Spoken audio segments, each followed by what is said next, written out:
Hello everybody, welcome to SNKronize, where it's very bright.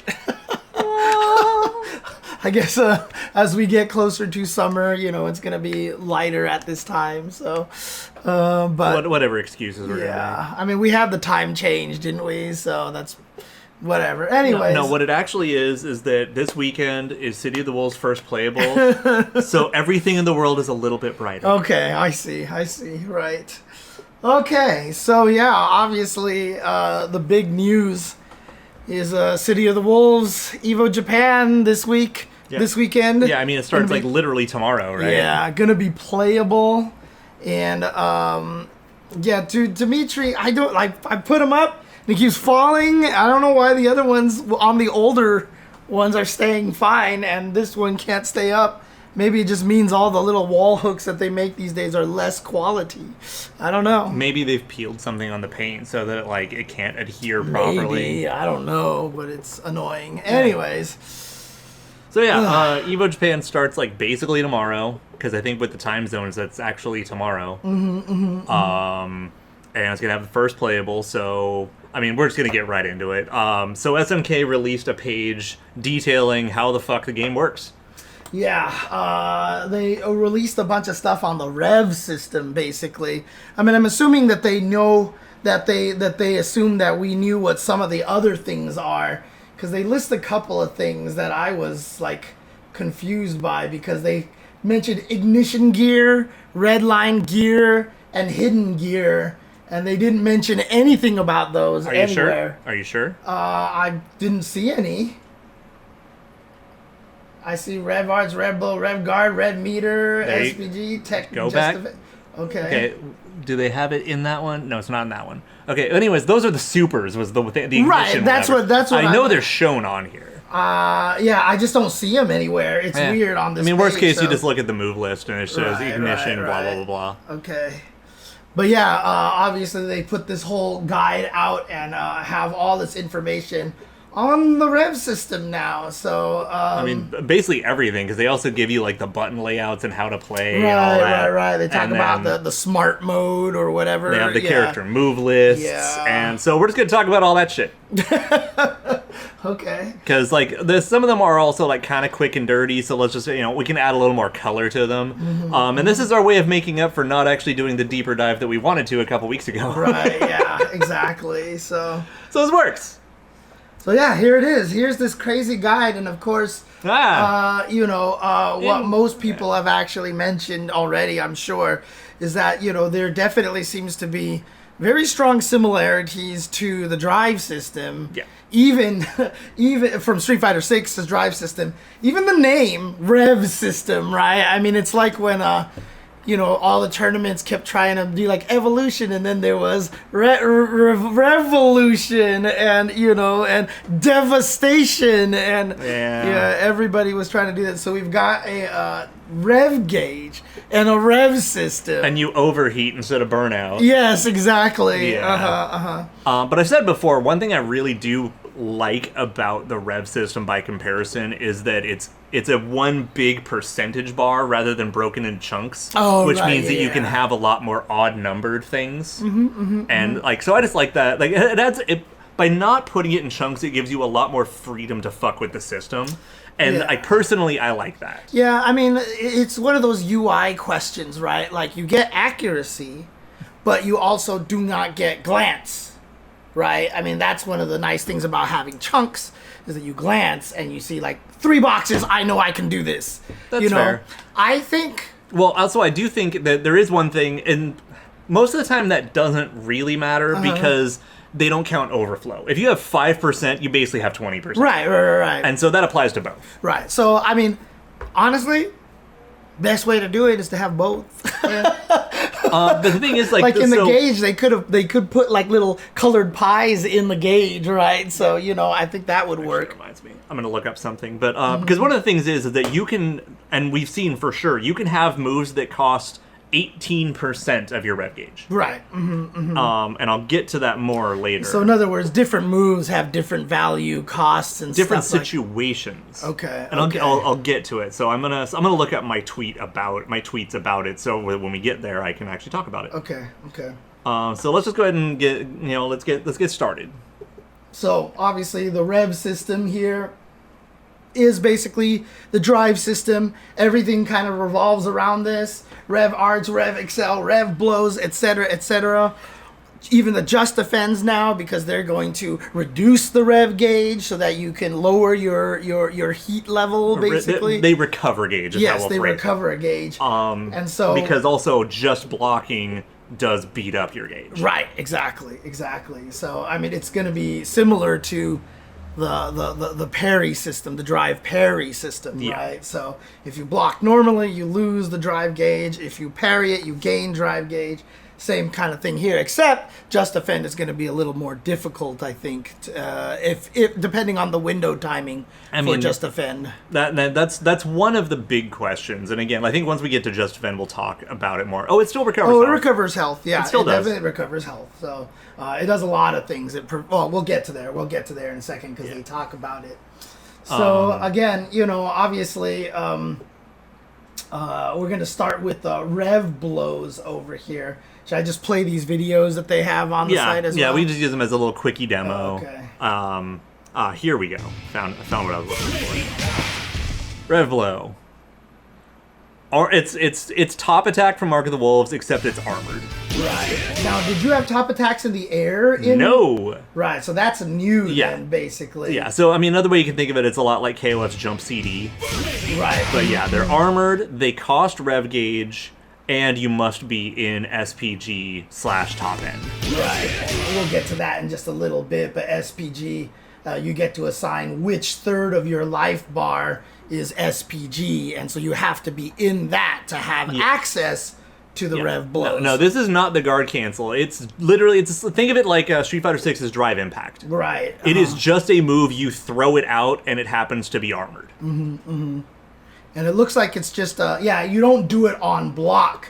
You're actually doing it ahead of time and armoring through. So it's an armor. It's an armor move. You see right there. So you can see right here, he's not actually blocking. Yeah. He's actually doing it before Terry hits him. Yeah, and the same thing applies to the airborne one. He just jumps up and throws it out. Right. And then when Terry tries to anti-air him, it does not work out.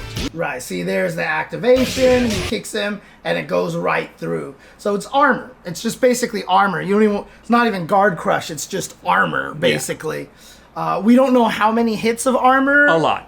That it can go through. It might be fully armored. Yeah, it has a lot. Because when they said it, it says the brush off enemy attacks. So, we do know it can tank multiple hits. We do know that for sure. Okay. But what the limit is, if there is one, we have no idea. Okay. Also, we should monitor the ad break shit. Should I just turn this off, I guess, at this point? And maybe, run one deliberately in a little bit? Maybe. I don't know. Sick. Because apparently I can only snooze them a certain amount of time. So, hang on a second, guys. Let me do something really quick here. See if I can just fix that situation over here. Let's turn this off for now. There we go. There we go. Okay, there's just lag on that input. Okay. All right. Where am I? There we are. Here we are. Okay. So that's REV Blow here. Obviously, you can see that there's different ways to activate it in Smart Style, which is basically modern controls. There are, we should probably talk about Smart Style a little bit here ahead of time because they don't talk about it directly on this page. But it's basically modern controls, but except there really is very little benefits over the regular controls outside of being able to do special moves at the press of a button. However, you'll see later on some of these mechanics literally cannot be used in Smart Style at all, and some characters will be missing special moves in this completely.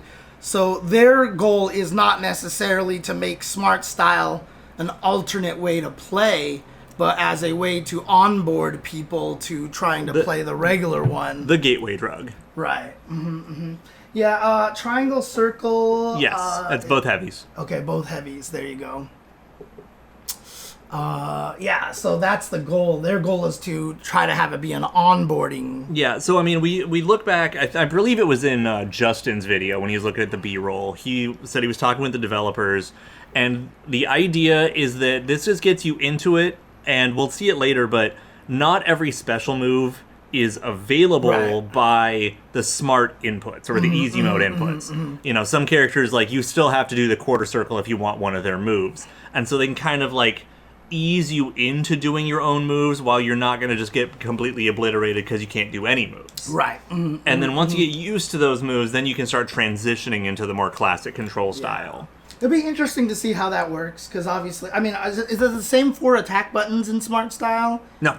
Oh, okay. So they don't have the light. Yeah, I mean, okay, as far as I know, no, because of the way that a lot of the commands change and overlap, but I'm not positive, but we can find out in a few minutes because we can look at it, yes. Yeah, so it'll all be down over here. Yeah, so we'll when we get to it. Yeah, okay. So we'll just go naturally. So REV Arts is the OD specials, aka EX moves, basically. And again, just like how they did it in 6 now, instead of having a separate meter for OD gauge, you know, for EX moves, it's now tied to the REV gauge. So you can see this one brought it up to 23% because it started at 0 over here. Because he's an SPG. Oh, because he's an SPG. Yeah, their default cost is 25. Oh, so it was only 2%?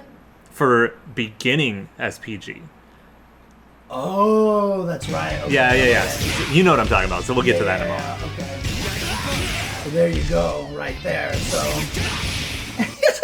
they gave him Keith's air fireballs. Is that the first time we've seen that? That is, right? Oh, that we've seen him do it? No. Oh, no, we've seen this game, like, yeah, all the other footage had him do it, and everyone lost their goddamn mind. Yeah, they gave him Keith's air fireballs, dude. Oh, you know what? In that video, we can actually zoom in a little better on the big reds in the background and see the metal slug on the machine. Oh, which one? Oh, right there. We can actually see them better now than we could in the B-roll. Yeah, you're right. Oh, man. Little arcade. I still, again, I love the fact that because Southtown is in America, they have American cabs. I love that so much. Yeah, that's awesome. I didn't even think about that. Yeah, I gushed about it so much when the B-roll came out because I was like, I love World Tour, but the fact that it's the CPS2 candy cabs that are super cute and I've never actually seen one in person, I was like, come on. Now, what does it mean when it says revving up? Is that just warning? It's basically, yeah, like you're getting close to being overheated. Yeah, okay, yeah. So you just want to watch out for that here. I thought I turned this off. You know what? Let's just fucking run the ad and then we'll just come back in a moment. I thought I turned this off. Yeah, it's so EX meter built. So again, it's exactly the drive gauge, except instead of draining the meter, you fill the meter. So literally, if you flipped it the other way, like I'm sure someone will put some mod on it so that it goes the other direction. The idea is that you're overheating your engine. Right. Exactly. And so you've got the little. Yeah, I mean, it's interesting. Like, I feel like they did it this way to be different, but, you know, it might actually confuse some people. But we'll see how it goes. But an ad is about to start for you guys, so hang on one second. We'll be right back. Oh, man, I thought I turned this off. I was absolutely trying to get it into a position where it would be super easy for you to cut it. Oh, yeah. Mm-hmm. But, you know. Well, I just didn't want people just to sit there and wait all day, so. Well, because remember, on my local recording, there's no ads. Yeah, but, I mean, as if we can get it a good hard line, instead of you just dealing with this right now. What do you mean? Because now you're going to actually see us talking to each other like this, like sillies. Yeah. I was trying to give you a clean hard and then a clean, like, hard cut, and you just chop them out for the upload later. Yeah, I know, not everyone's getting the ad, but... Well, yeah, I mean, that's just the way it works, Works in air quotes. Yeah, basically. Yeah, so exactly like the drive gauge. Well, we'll mention this when we come back. Where are we right now in terms of this ad? It'd be really nice if they let you know while things were running more effectively. Right? Whoever got ads, are we back yet? Are we back yet? Just out of curiosity. Are we back yet? What? I turned it off. Can you change those settings while you're streaming? Maybe not. Yeah, it just keeps reverting. So I don't think there's anything I can do it, so. Oh, well, whatever. Okay. Stupid Twitch. Your apology. All right. Let's just go with it and figure it out. Okay. So yeah, Overheat and Burnout are basically the same thing. Right. It's just like a slight visual difference, and there's more details, but we'll get to that. Whatever. Right. And yeah, it does drain gradually over time, or whatever. It recovers naturally over time if nothing's happening. But that's kind of on the slow side. You can also recover it by hitting your opponent. And you can, I think, recover it by just defending. Right, yeah. And I know, you can see right here that obviously it's in percentages as opposed to chunks or blocks. Obviously, there's debates on which one is more practical. I prefer more visual chunks because, if I look at the screen and I'm I know this does 23 in here and I'm at 71, am I going to overheat? You got to do math kind of thing. But, at the same time, this does allow for more accurate and more different, right? So it's not always going to be one block. It's one of those, basically there's no right answer. Right. It's just a matter of perspective. Well, the right answer, honestly, is to put both. Yeah, but it's hard to make a good answer for the both that fulfills all of the things they're trying to do at the same time. Like I said, you can put pie chunks in here. Yeah, like 10 slices or something. Or not even maybe that many. That might be too much. But yeah. If you did 5 pies in there, so to kind of give you an idea, or even 4 pies, because then it's 25%. Because normally the REV Arts take 25. Maybe. So it'd be good to see like that. So it's interesting. I've always, I just as a firm believer, the reason why I didn't want frame data numbers in directly in the game and stuff like that sometimes is because I don't think numbers are friendly ways to present information in fighting games in general. But that's REV Arts right there. So. Basically just EX moves here, and then we have REV Accel, which is EX moves chain into EX moves. Right. This one is the interesting one because this is kind of the more unique. I guess this is pseudo drive rush cancel if you want to think of it that way, but far more restrictive because you can only go from one to another. It's a little bit more KOF-y, like some of the way those combos work. Exactly. And then one of the things to note is that. REV Blow, the armored CD thing, counts as one of these moves. So you can actually do some of the, EX move into REV Blow. Right, and so you can see here basically, he does REV Charge, canceled into the REV Dunk, canceled into the REV Rising Tackle, into the Shippuden. But into REV Shippuden, no less. Obviously, he did 4 in a row, and so normally he would be overheated, but because he's in SPG, everything took a little bit less meter, so he's at 95%. What's really interesting about this mechanic then is just there's going to be a lot of God, how much can I spend in this situation? And do I want to go for this extra damage? How much can you get away with? Yeah, exactly. Yeah, so SPG gives you efficiency, but specials per gallon. Specials per gallon, dude. That's great. SPG specials per gallon. Specials per gallon. There you go. That's what we're calling it from now on, dude. Specials per gallon. Now I want to commentate an early event for it. Just yo, we got specials per gallon. Let's go. Exactly.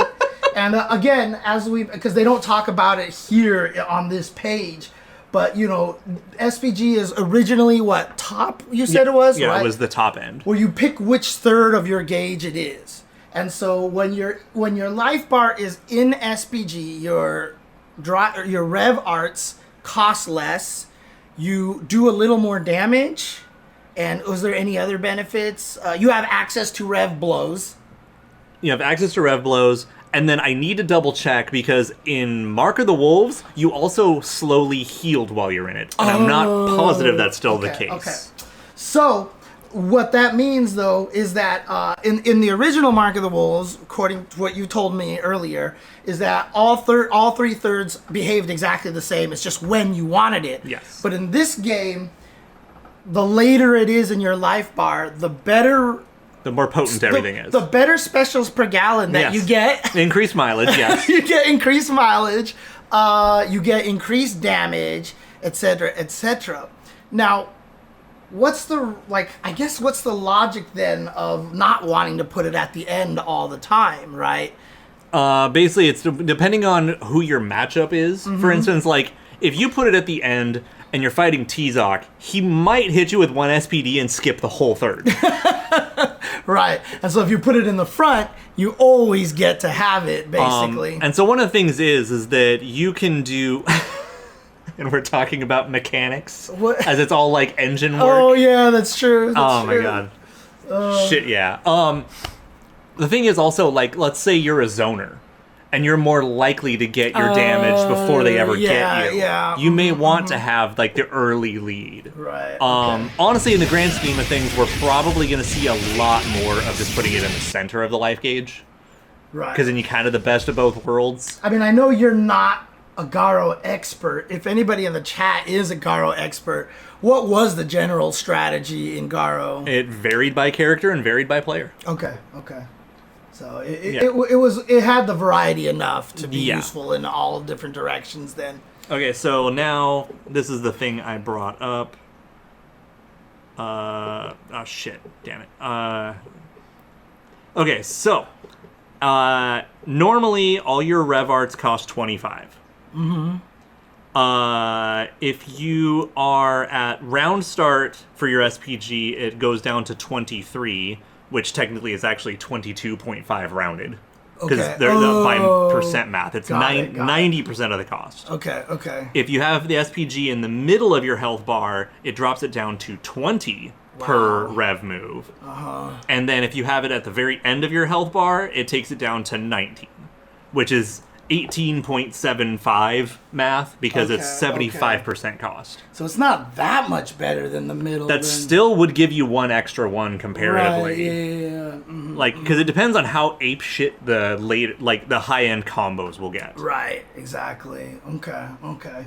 Yeah, mathematically, then it gives you 5 of them, basically. Yeah, it's, how many more do you get? Or if you do, like, 5 or 6 in one combo and you still have that 0.1% of your gauge left, right, that's the difference between you overheating and not. Because when you overheat, you're just fucked in overheat mode. Mm-hmm, if you are not overheated, then you still can just defend and get it all back and you'll be fine. Mm-hmm. Okay. So they also have REV Guard, which is essentially like the drive parry, I guess you can say. No, REV Guard is the Guilty Gear Faultless Defense. Oh, okay, gotcha.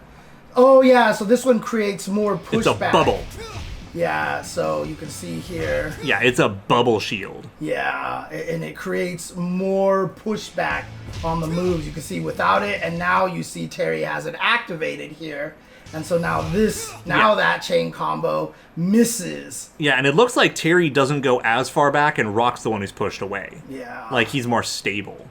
Yeah, you can definitely see that. Yeah, so one of the things is REV Guard, obviously, it does cost REV Gauge to use. Yeah, as you're holding it. As you're holding it and when it gets hit, I believe.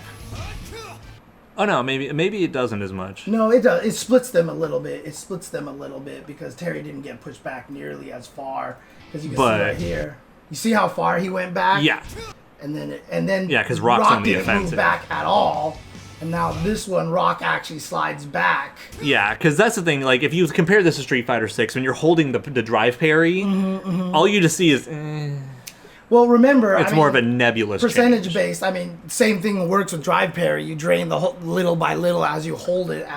This is more obvious on the drain, and that one feels more nebulous. Exactly. But yeah, so the other thing is that it's a single button. It's E is what it is. Right. It's the new button. There's 5 buttons in this game, which means that you can use this to ignore cross-ups. Oh. It's literally, you can treat it like drive parry, except it has the extra pushback. So you don't have to hold back or down back. You just hold it. You just, like while standing or crouching, not while holding back or down back. So if you're just standing there, you press it, someone does a cross up, you don't have to worry about blocking the cross up, and they probably get shoved away while airborne. I just want to see how quickly the gauge builds up here. Pretty fast. Oh yeah, okay. So, I mean, what's interesting about that is that does that avoid high-low mix-ups, etc., etc.? No, it says while standing or crouching. Okay. You do have to worry about high-low, but you don't have to worry about left-right. Right, I see. Okay. So it saves you from the left-right mix-ups, like air resets and stuff like that. Which is also pretty good because there are a couple of characters who have really nasty cross-ups, not the least of which being Hotaru, who has a turnaround button. Wait. Okay, we'll get there in a little bit. Yeah. But I mean, what was I about to ask? I wonder if there's any punishment for it.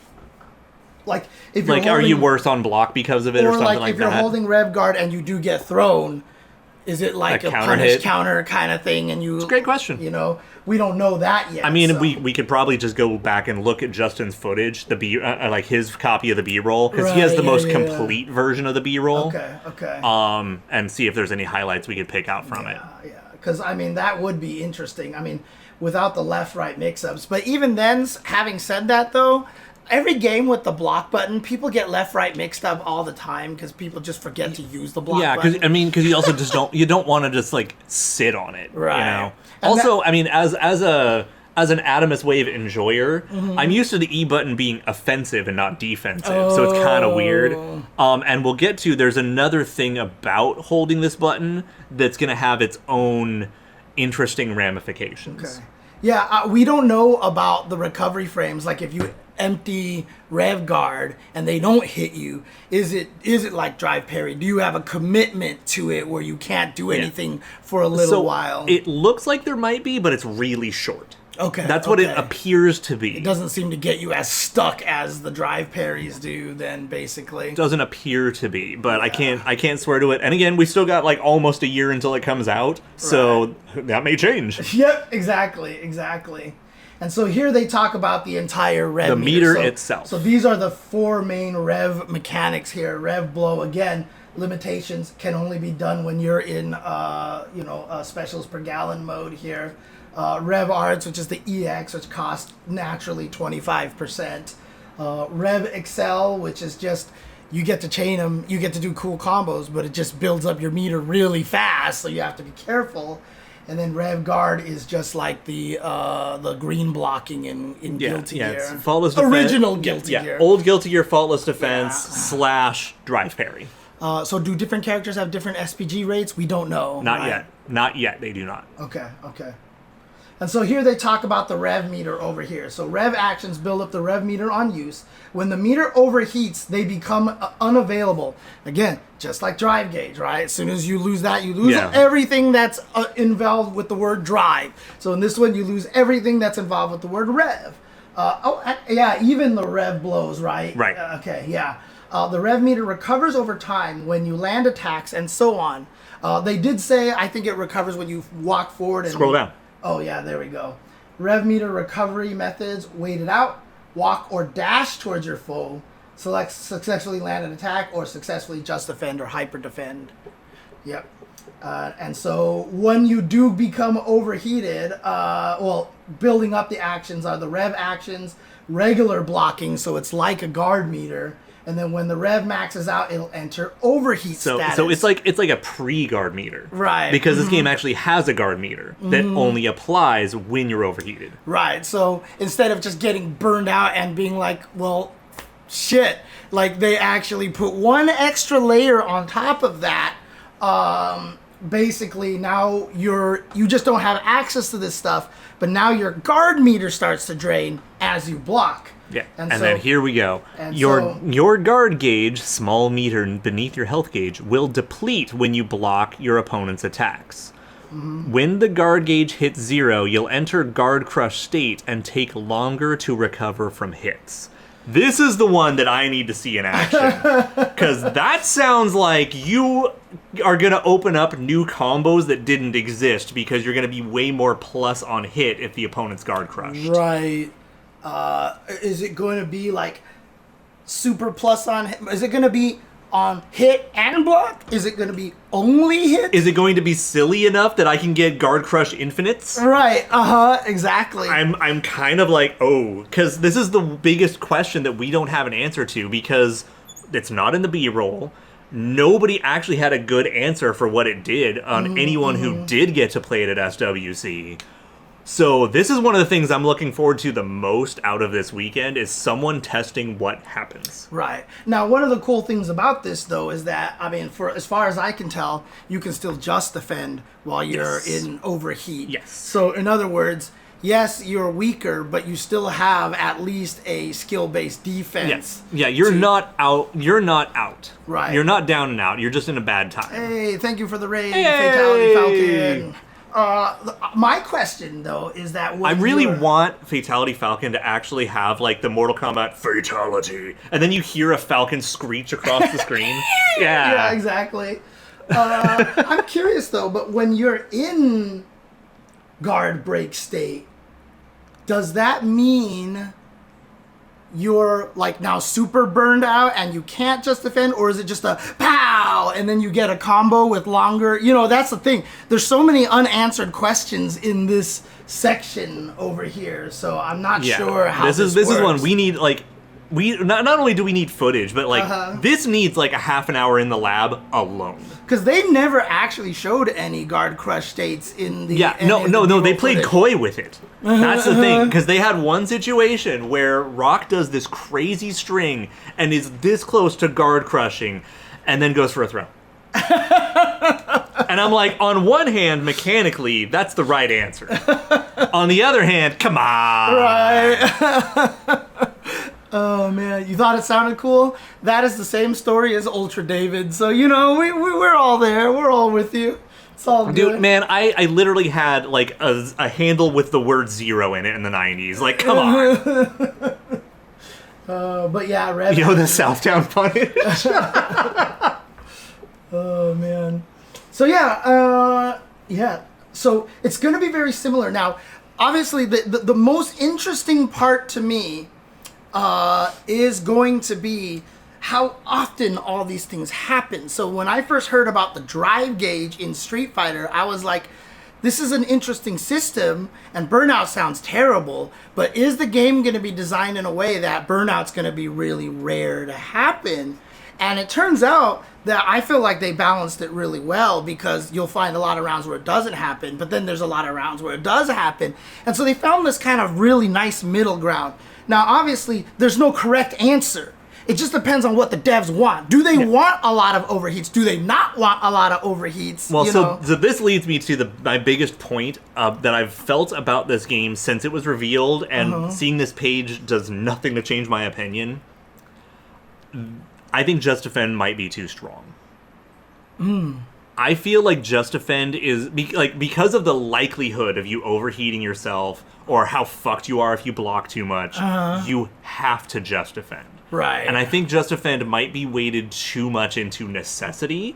And then by doing that, that mitigates a little bit how often you're going to overheat. But otherwise, I think overheat can happen all the damn time. Right. I mean, what's interesting about this is, like, a lot of people... Oh, shit, yeah, JD's good in CVS, too. A lot of people who didn't play Guilty Gear at the high level, you know, the Just Guards in that game, the Just Defends in that game, pre-Strive, were super important. Like, at high levels, if you were not using it, you were not playing the game right. Now, the way they described Guilty Gear was that, for the most part, all the way up until mid-level, you could play without it and have a good time, except Leo.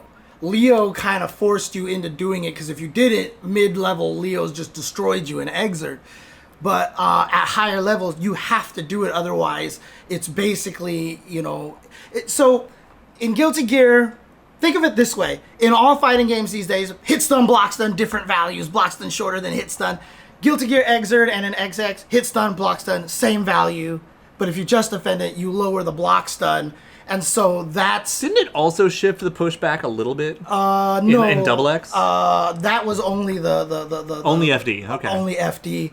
So basically you did it to change the frame data so that it's like all modern games. Yeah. Basically. Oh, don't you worry. I'm a K-Groove player in CVS too. I have been a K-Groove player. Like, okay, let's be honest. I'm not good at CVS 2, especially after the fact that I haven't played it seriously in like 15 years. But I have played K-Groove as my main / only groove basically since the game launched. Right. Okay. I love K-Groove. Oh, man. So yeah. Okay, but we got a lot more to talk about too, believe it or not. Yeah, so here's SPG, the selective potential gear, aka Specials per gallon. Your SPG can be set to 1 of 3 positions, start, middle, end, on your health gauge. SPG is deemed active when your remaining health is in your chosen SPG gauge. And because Just Defends recover health... It does, and it does still recover health when you're in SPG. Oh, okay, Good. Okay. But since you recover health with Just Defends, you can actually drop below your SPG and then bring it back up to it. So in theory, because in Mark of the Wolves that's absolutely the case, I can't imagine they would have removed that, but just saying out loud, we haven't seen that for sure as far as I know. Right, okay. But I am 99% sure that that's still going to be the case. Right, Yes. okay. Assuming it's the same. Especially since SPG still heals you, it gets really funny when you just defend back into it, and then back the fuck off, and then refill your SPG completely. Right. I mean, seriously though, dude, Rev, Gear, like, they seriously, I mean, like, Rev is like, yeah, seriously, they went Rev from Street Fighter and Gear from Guilty Gear. It's like... But yeah, so you get to perform the Rev blows, and then you get a little extra damage. You get the they don't mention it here, but the REV Arts cost a little less, and then you do get gradual health recovery. So that's really, really interesting. Yeah, P-Groove's ass. I'm really curious how, like, the crazy thing about this is the way all these mechanics, I mean, as we keep going through this, like, I saw some of these mechanics and I was like, ooh, but then we don't know how they're all going to interact, and that's the thing. So here's the thing, and it was yesterday, I believe. Slick Tricks did a Twitter space, and we all just sat down and talked about this for a while. One of the things that I brought up there, and I'm going to bring up here, is this game has a fucking ton of mechanics. Yes. Like, we're talking, like, we're approaching Sam Show 5 special levels of. There is a lot of fucking mechanics. This is Under Night levels of mechanics here. Now, the thing is that in Sam Show 5 special, for instance, you didn't need all of them. And sometimes your character didn't even really want all of them. Your character used 1 or 2 of them. And those are the ones you focused on with your main. I think the same is going to apply here. Like, there's going to be things that, like, Rock uses all the time, and T-Zoc does not. And there's certain things that T-Zoc focuses on that Rock doesn't. Like, T-Zoc probably won't use the bubble shield, the REV Guard, as much because he wants you closer. He doesn't want to push you out. Right. And so that's less of an effective mechanic for him. So I think there's probably going to be some, like, prioritizing of mechanics by character and, of course, by player, because player expression is a factor. Yeah, of course. Yeah, something, I mean, Sim, I guess he doesn't use drive rush as He much. Drive rushes much less than most characters. Yeah, for sure. Exactly. So yeah, I mean, one of the interesting things is, with the recent trend of games trying to, I mean, I don't want to use the word dumb down because I just don't agree with that terminology. But make their games more accessible. Yeah, increase accessible, lower the floor, the entry. So you're half right. I feel like this game is kind of going like they're just like, they won't let you do cool shit. We're gonna make this complicated.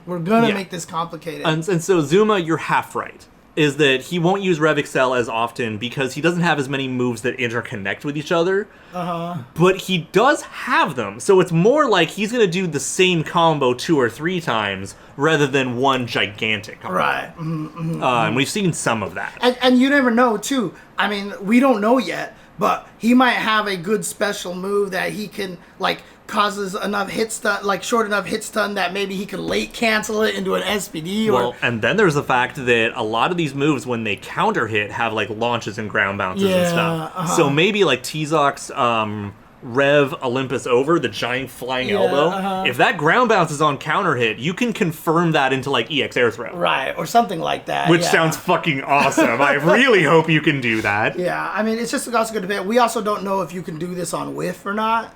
It'd be interesting if you could do it on whiff. Most likely not. I would imagine. But don't forget break exists as well. So sometimes you can be like, never mind. Right. Well, because I was thinking of doing a Rev Art with into Rev SPD, you know what I mean? Or something like that. Honestly, even with that in mind, like Rev Burn Knuckle into Rev Rising Tackle or something. Right, yeah, exactly. And you're just using it to travel so you can do a random at DP. All right, fucking A. I'm here for it. Yeah, but here's the defensive, here's the Just Defend and Hyper Defense that we've been talking about a lot. So Just Defend is the opposite of parry. You hit back at the last second to block, and then basically you activate the Just Defend. We don't know what the Just Defend benefits are necessarily in terms of frame data right now, right? Because in CVS2, Just Defend dropped, I think it was 2 frames of block stun. Yeah, so for the record, what I do believe is happening in this game is that Just Defend does not change frame data, but JDs could be guard canceled. Right. And so basically, if you Just Defend, you'll get slight more health, lower your rev meter, and then you get to perform a guard cancel. So this thing is going to be crazy, dude. This thing is going to be nuts. And again, we don't know what the window is. We don't know if you tap forward, if it locks out one of the commands for a while. Oh, like if you tap back and you don't JD something, how long are you locked out from another JD attempt? Or even from a hyper defense. So that's another topic that we'll get to once we get to that section. Okay. Because there are things we do know about it. Right, because a lot of people are talking about just going back forward, you know. So we're gonna talk about it. Okay. But so let's just watch the JD video. Yeah. All right. Yeah, like in terms of like how it looks in terms of the frame data, he looks like that's pretty normal block stun. Right. But that's the great thing is this game does not have air blocking. Right. So Just Defending is the only way to air block, just like it was in CVS2, basically. This information, if you just go to SNKP official Twitter, it's their pinned tweet right now, FEFGC. Also, I think someone's been linking it in the chat for us, and I appreciate your efforts. And if you could do it again, that would be cool. Yeah, there you go. Yeah, no, they've definitely upped the ante on their effects. Yeah, for sure. So, hyper defense is red parry. It's not parry, it's red parry. Oh, right. You have to be blocking. You cancel your block stun for a parry attempt. That's right. So you can't just parry in neutral, essentially. There it is. Now, according to the build at SWC and that conversation, and the people who got to try it and have the B-roll footage, I believe the red parry window is 3 frames? Okay. It's small. I wonder how they tested that. But they just asked. Oh, okay. I believe they said it was 3. Okay. The other thing is though, and they don't really tell you about this, is that if you hyper defend, you red parry a multi-hitting move, it will fully just defend the rest of that move. As long as it's a true block string, essentially, right? No, I mean if you like, just say I block, you do stand fierce and I block it. You cancel into rising tackle. And I red parry the first hit of Rising Tackle, I automatically JD the rest of Rising Tackle on your way out. Right. But that's what I mean, as long as it's a true block string. If there's a gap in there... I mean, if there's a gap, then it probably has a weird wiggle room, but they probably are also trying to design their moves that gap is not a factor. Right. I think...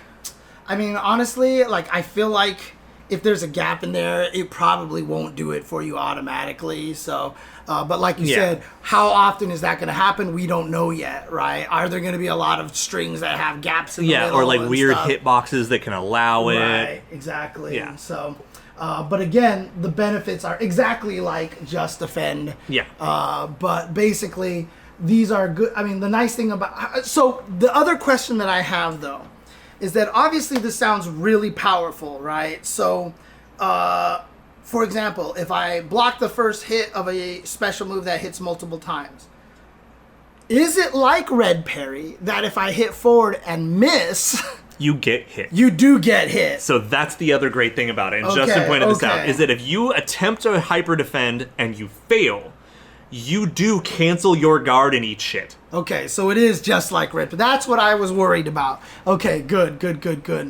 I'm under the impression you can JD and HD in like back to back, but I can't swear to it. I'm under the impression that's possible, but I cannot promise you that. Oh, I see. Because I think JD still is treated as block. Right. Okay. But I can't promise that. Okay. So yeah, but again, red parries, always a nice hype way to save yourself from death or burnout or something. Like, Yeah. you imagine someone's rev gauge is at like 98 and then they block and then they just start, hyper defending and so stuff. one of the other things to note too is that every hyper defend is just basically an auto JD. JDs are still guard cancelable. So if Rock's version of Burn Knuckle is the one where he does like the elbow into the palm. Normally that's a block string. Right. But if you hyper defend the first one and you get away with it, you can still guard cancel the first hit to punish him before the second hit comes out. Right. Okay. So there are going to be a lot of other tactical ways to get into the middle of strings like this. Right. Which loops me back to everyone's going to have to JD in this fucking game. Right. Everyone. Exactly. And so, like, I'm wondering if there's going to eventually be, like, the next level meta where half the game devolves into trying to bait JD attempts. Right. But I mean, the hardest thing about trying to bait JD attempts is obviously you're hitting down back. So you're going to block anyway. Except for the fact this game has universal overheads and throws are a command now. Right. Which I think, honestly, that might be part of why throws are a command now. Just so you can... Is to offset JDs. And to very intentionally go for throws. Yeah, and there's feints in this game, so, that's probably why they put all that stuff in there. Yeah, which loops us back again to the question of, if you fail a JD, how long's the cooldown before you can attempt a JD again? Right, exactly. Because what is it in Third Strike? It's like 13 frames or something. Like, if you fail a parry, you can't parry again for like 10 frames or something like that. Yeah. It's something crazy. Like, in the grand scheme of things, it's a pretty big window. It's like, it's somewhere between like 9 and 13, I think. It might be as little as 7, but I don't remember. And the weirdest thing about it is Arlia only just recently discovered, too, that there's actually a window after you try a parry that you can't tech a throw. Yeah. And nobody's really ever known that, but he was like, well, that explains why so many people are like, I totally tech that, and they did it. Yeah, because you're trying to option select forward throw, and it treats it as a parry. Yeah, whiff. so apparently this whole entire time, and he only just recently discovered this, so very weird. That's the power of fucking getting new tool assist shit on old fucking games. Yeah, exactly. Because, it's not like anyone's ever going to talk about it. The strategy guides are written. Fuck off. Right. Okay. Here we go. This is the one I'm most scared of. This is guard canceling? Guard canceling. I'm terrified In of JD this. or hyper defense only, Yes. you can guard cancel. Yes, you can cancel into these kind of things over here. So the example they show here, oh God. Yeah, punish, by the way. Oh man, oh. I mean, it is too early. The super actually adds a bunch to your rev gauge as well? Or is it the guard cancel that added to it? Dude, check out the increase on that. It went up. It counts as an EX. It went up 17. So it's a mechanic. It actually costs rev to guard cancel. That's fucking awesome. That's actually really good to know. Like, that actually really mitigates the potency of that mechanic. Yeah. Okay. Good fucking eye, James. I will tell you one thing right now is that use gallons. One of the your mileage may vary. Your mileage. Oh man.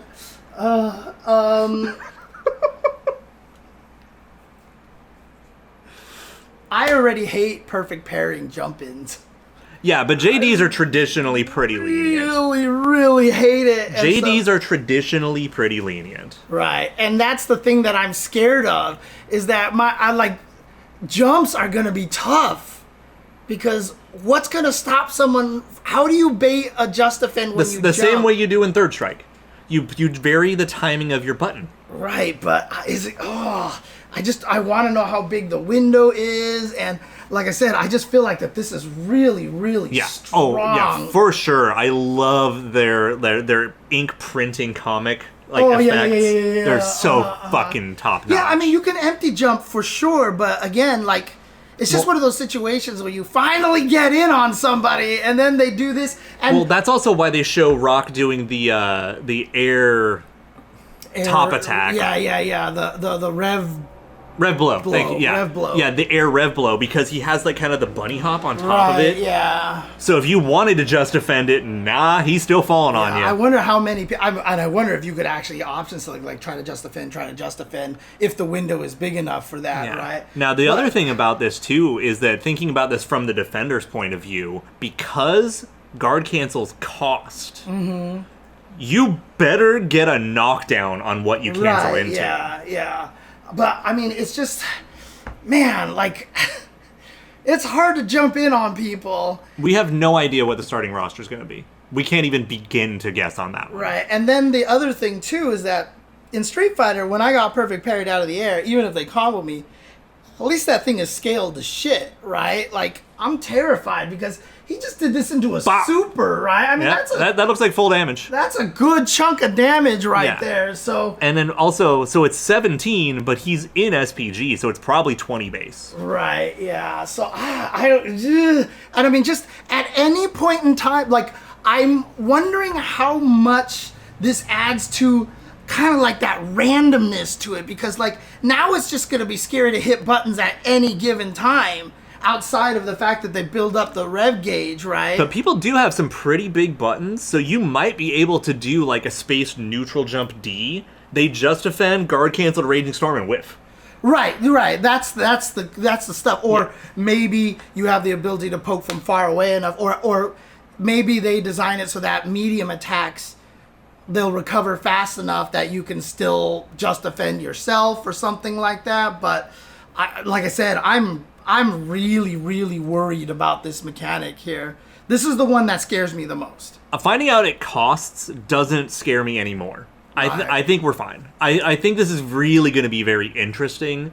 But again, like, I mean, this weekend's going to tell us a lot, but also this weekend's going to tell SNK a lot. Yeah. If people start really breaking this mechanic over the weekend, then they know that that's something that needs tuning in the next few months. Right. Because, I mean, the crazy thing about it is, I originally thought perfect parry wasn't going to become too terrible of a thing because it was a 2-frame window. So, it's not... Dude, like, you have to perfect parry in this game right now. Like, literally, if you don't perfect parry, you can't play at the highest levels of Street Fighter. And it's a 2-frame window.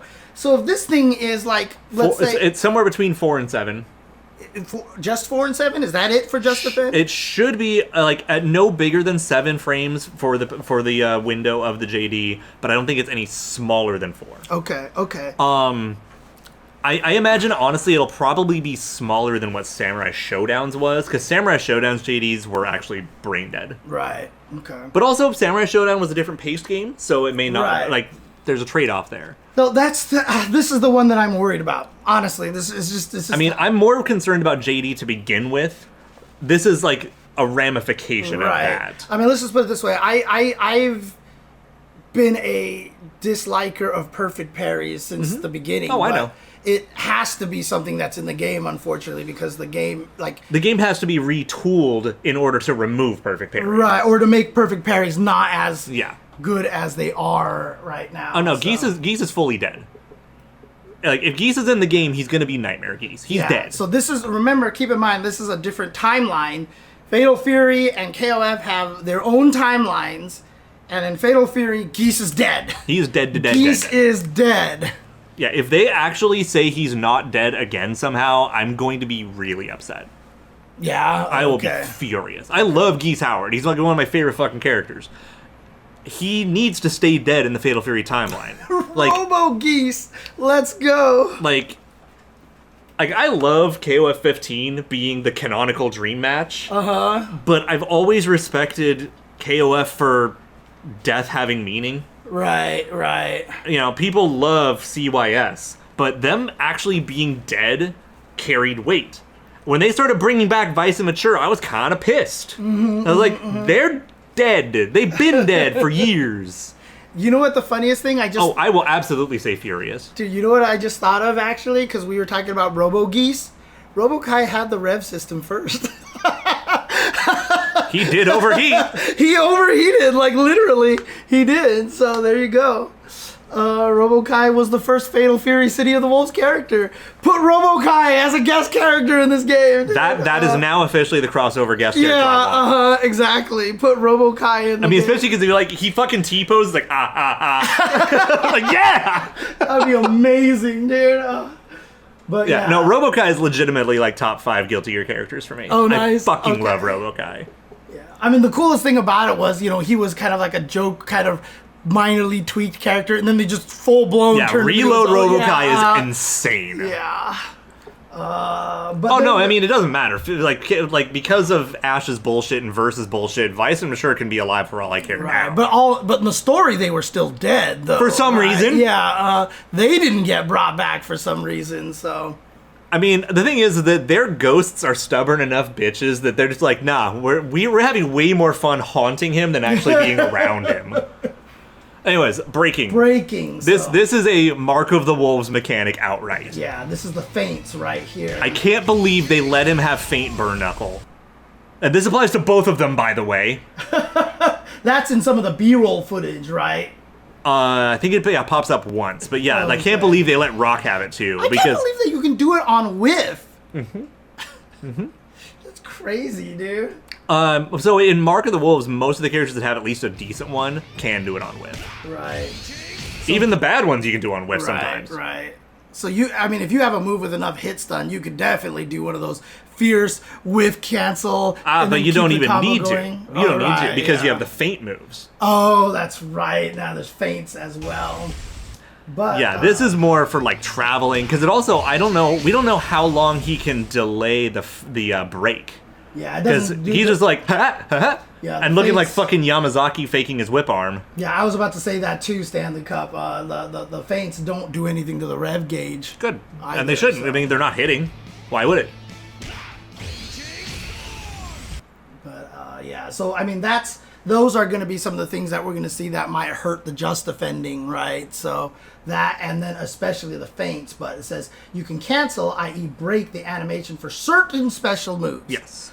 This reduces the move's recovery, which has a variety of benefits. Create more combo opportunities for yourself by breaking an attack, then segging right into a different special, for example. Segwaying. Also, only available in arcade style. Yes. Not in smart style. Yes. You cannot do break combos in the modern controllers. Right. The smart style. Exactly. And same thing with Feint. Yep. Only available in, that's a graphic. That's not text. Yes. And so the interesting thing is, look at the input for Feint. It's Rev Guard plus Heavy Kick. It's D plus E.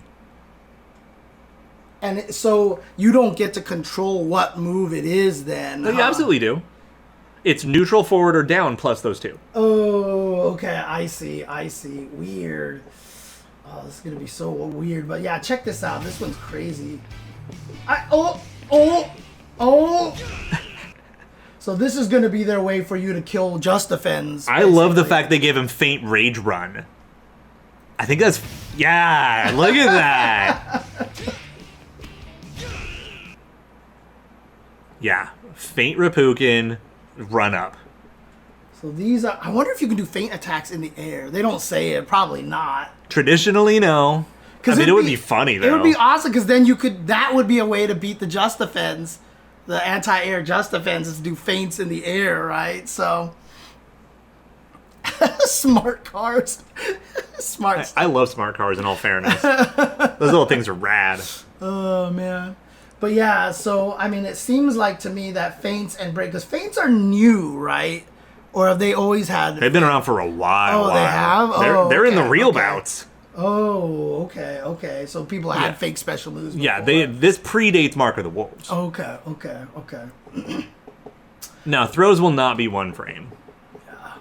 So, wow. I mean, but again, this is probably, like I said, their way of, for help you fighting Just Defense, but it feels like, I mean, with all these mechanics and everything like that, I mean, it feels like they're trying to make the game very fast paced. It just really depends on how good people get at just defending.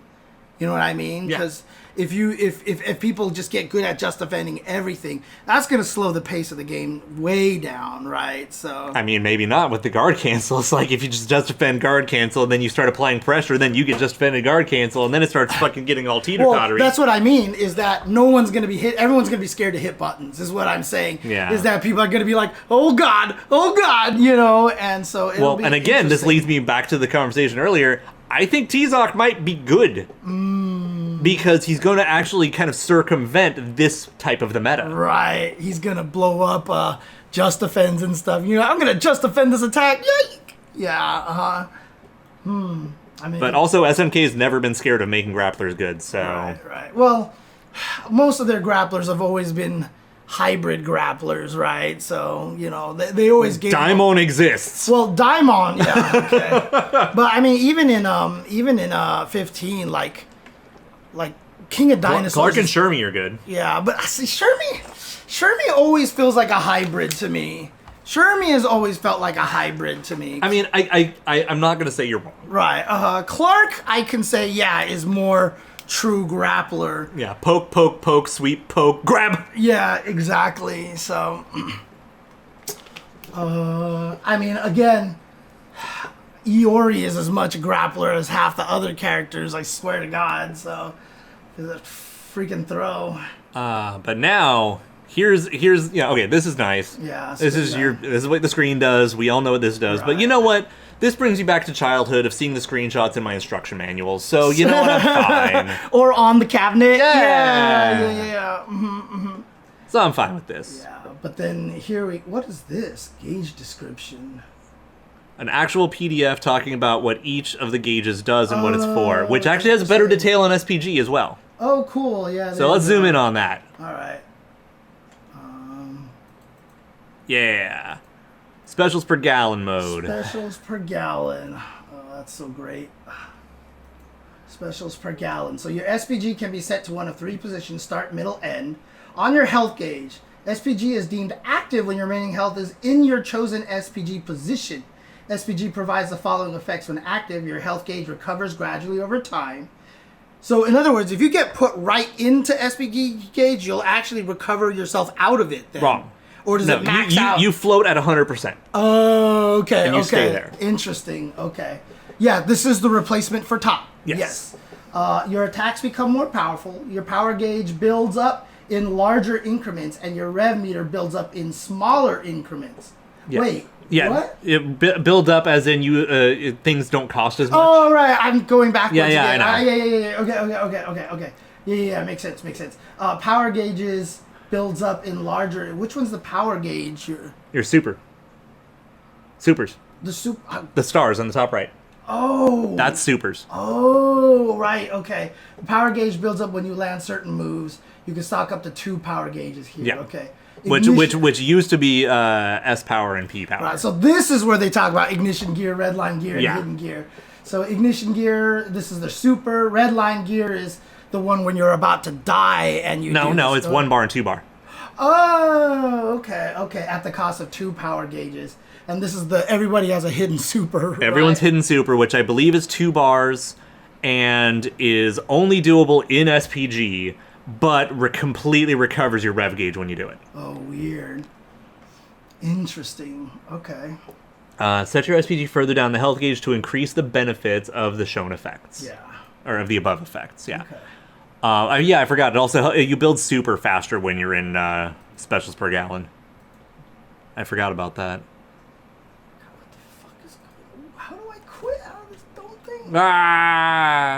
Escape. Alt You know what F4. it is that's what was the problem. I thought it was an app, but it was a web page. Yeah. This is what it was. Okay.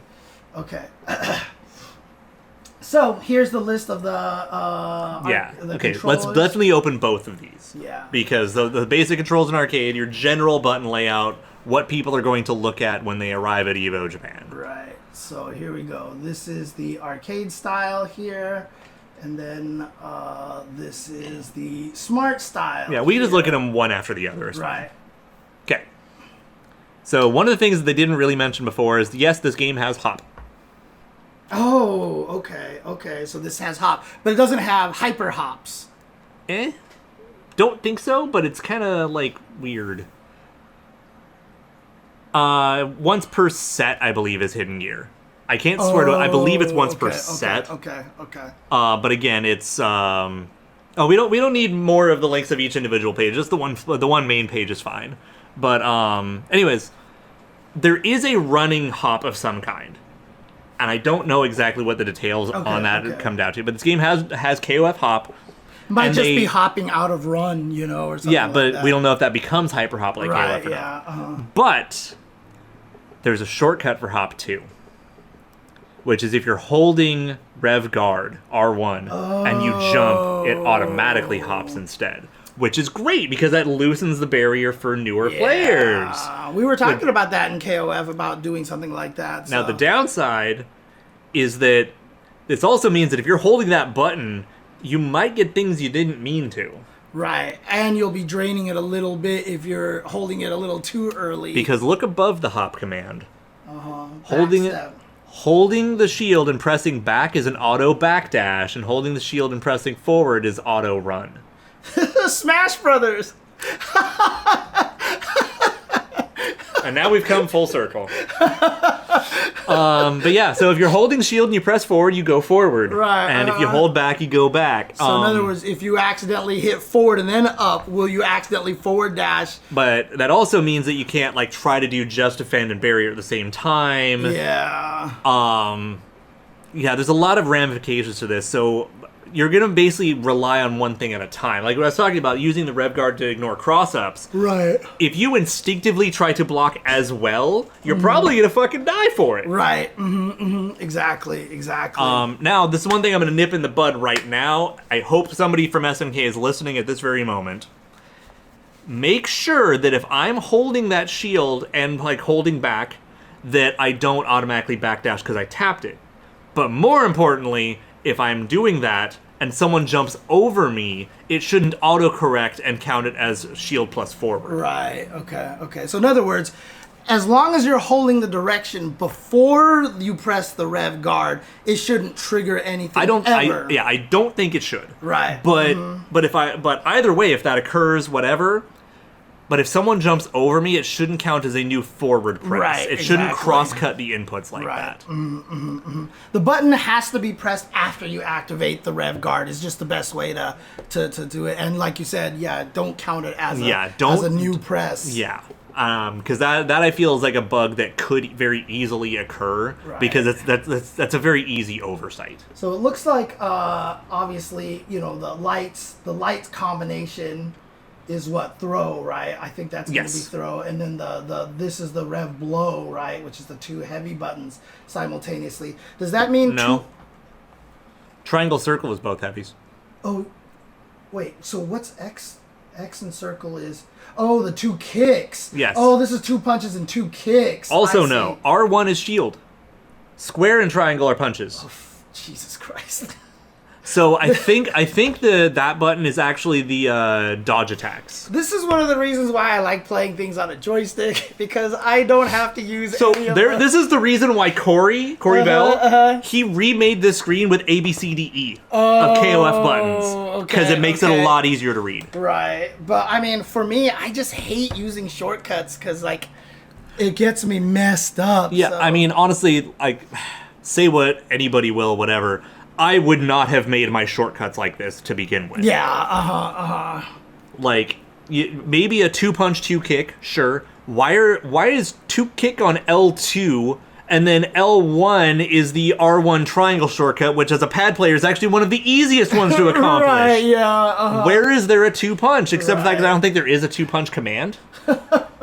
Oh man, this is definitely a strange layout over here. I wonder if it works on stick for some of where those buttons would land, but I don't love it. And I know I'm one of the weirdos that I would probably like to put the REV Guard button on the left side, on one of the L buttons. Because it's like Smash, L canceling, right? Well, one that and I was always a believer. Oh, of course you'll be able to customize it, but I'm saying by default. Doing weird stuff with the L button, like when I played Mega Man X, that was my dash button. You're a psychopath, all right, cool. With the L at the top, because then I could dash jump way faster with two hands like that. I actually played like this, where I'd curl my pointer finger onto the circle button, right? And I could dash like this. Yeah, which it just was easier for me to do it that way. Yeah, no, so. I literally would play it like this. Ouch! And then I just have my pointer finger to be able to glance the circle button. Oh man! Because I got used to that with Super Metroid. Because having shoot, run, and jump at the same time on that. Yeah. Okay. Because there are people who are smarter than me and just remap No, that's what I mean, controls. X. But I put it on the left shoulder button. I actually put it on the left shoulder button to dash jump as fast as I could. The problem is we already can do 1v1 Terry Final Destination in Smash. Wait, what? 1v1's Final Destination Terry's only. Oh, yeah, I see what you're saying. Okay, yeah, okay. I thought they were already referring to Smash, but no, they were not. Okay. All right. Okay. So that's this here, but now if we go to the... Smart Style, which is, of course, modern controls. And again, it's totally SNK. It's just looking at Street Fighter 6 and being like, let's do it, but let's try to do it better. Yeah, let's our do own way. Yeah, like that's a good ass idea, but let's do it our way. Right. And so there's only one punch and one kick button then. Yeah, and then you have a special, and then you have... Oh, they turn them into proximity normals? Lights when up close, heavy when far away. Which is weird because the game already has proximity normals. Whoa, how's that gonna work? Probably just for the purposes of canceling. Like, you don't, like... Let's be honest here. How many of the people who are playing this are probably gonna really need far heavy punch for a lot of their tools? Right, yeah, but interesting. Okay. But kick, same thing, light version when close, heavy when far away. Specials, so of course the down, left, right, and neutral probably to vary between the special moves. And of course, some characters have more than 4 special moves, so they're not going to have... Yeah, which we'll see that in the move list. Which ones work for what. So REV Guard is the same. Yes. The throw button is in a completely... I mean, it's weird. Like it's not throw here... But it's throw here. In all fairness, like, because it's really easy for square and X to be pressed together. Yeah. Okay, so REV Blow is both kicks. That's what REV Blow is. Okay, so yeah, both kicks instead of both heavies, apparently. Wait, where do you see that? Simultaneous button presses on the right. Oh, REV Blow. Oh, I see. So you can do it this way or this way. What? Because REV Blow just says R2. Yeah. So R2 is probably mapped to both kicks then. Well, what happened to the other page that was showing what all the shortcuts were? That. This is, Yeah, so, yeah. Okay, so yeah, they just don't tell you. Yeah. Okay, yeah, so that might actually just be completely different in general. Yeah. Whatever. So it's actually... Oh, so there's a smart combo button. Yeah, it's just mash circle do combo. Gotcha. So same thing as the Street Fighter and the Tekken... The Street Fighter and the Tekken auto combos that they most likely in there, yeah. Yeah. Okay. Yep. You know, and then backdash, forward dash with the R1 button. Where do you see the right? Bottom right. Oh yeah. Okay. That's so all the same things mechanically, and then Smart Style can't do breaks and cannot do feints. Right. So they're just not there. Okay. Interesting. Okay. Whew, this is gonna be weird. So now there's the other thing that I don't know where the hell it went. Oh no, here we go. Yeah, the controls. This is the shit that matters. Oh, okay. This is the universal inputs. Okay. Forward throw and back throw is both lights. Cool. Yes. All right. The dodge attack that's upper body invul anti-air is down and then REV Guard plus heavy punch. Wait, what is this? There's dodge attacks? Universal mechanics, that they are upper body invul anti-airs or lower body invul overheads. Did these exist Mark of the Wolves. in Mark of the Wolves? Yes. Yes, okay. So basically it's like having a universal anti-air and a universal low crush. Yeah, Or universal overhead low crush. Yeah, that's what they need in freaking Street Fighter, by the way, because of low crouching medium kick drive rush. By the way, both of these are Kara cancelable. Oh, Jesus.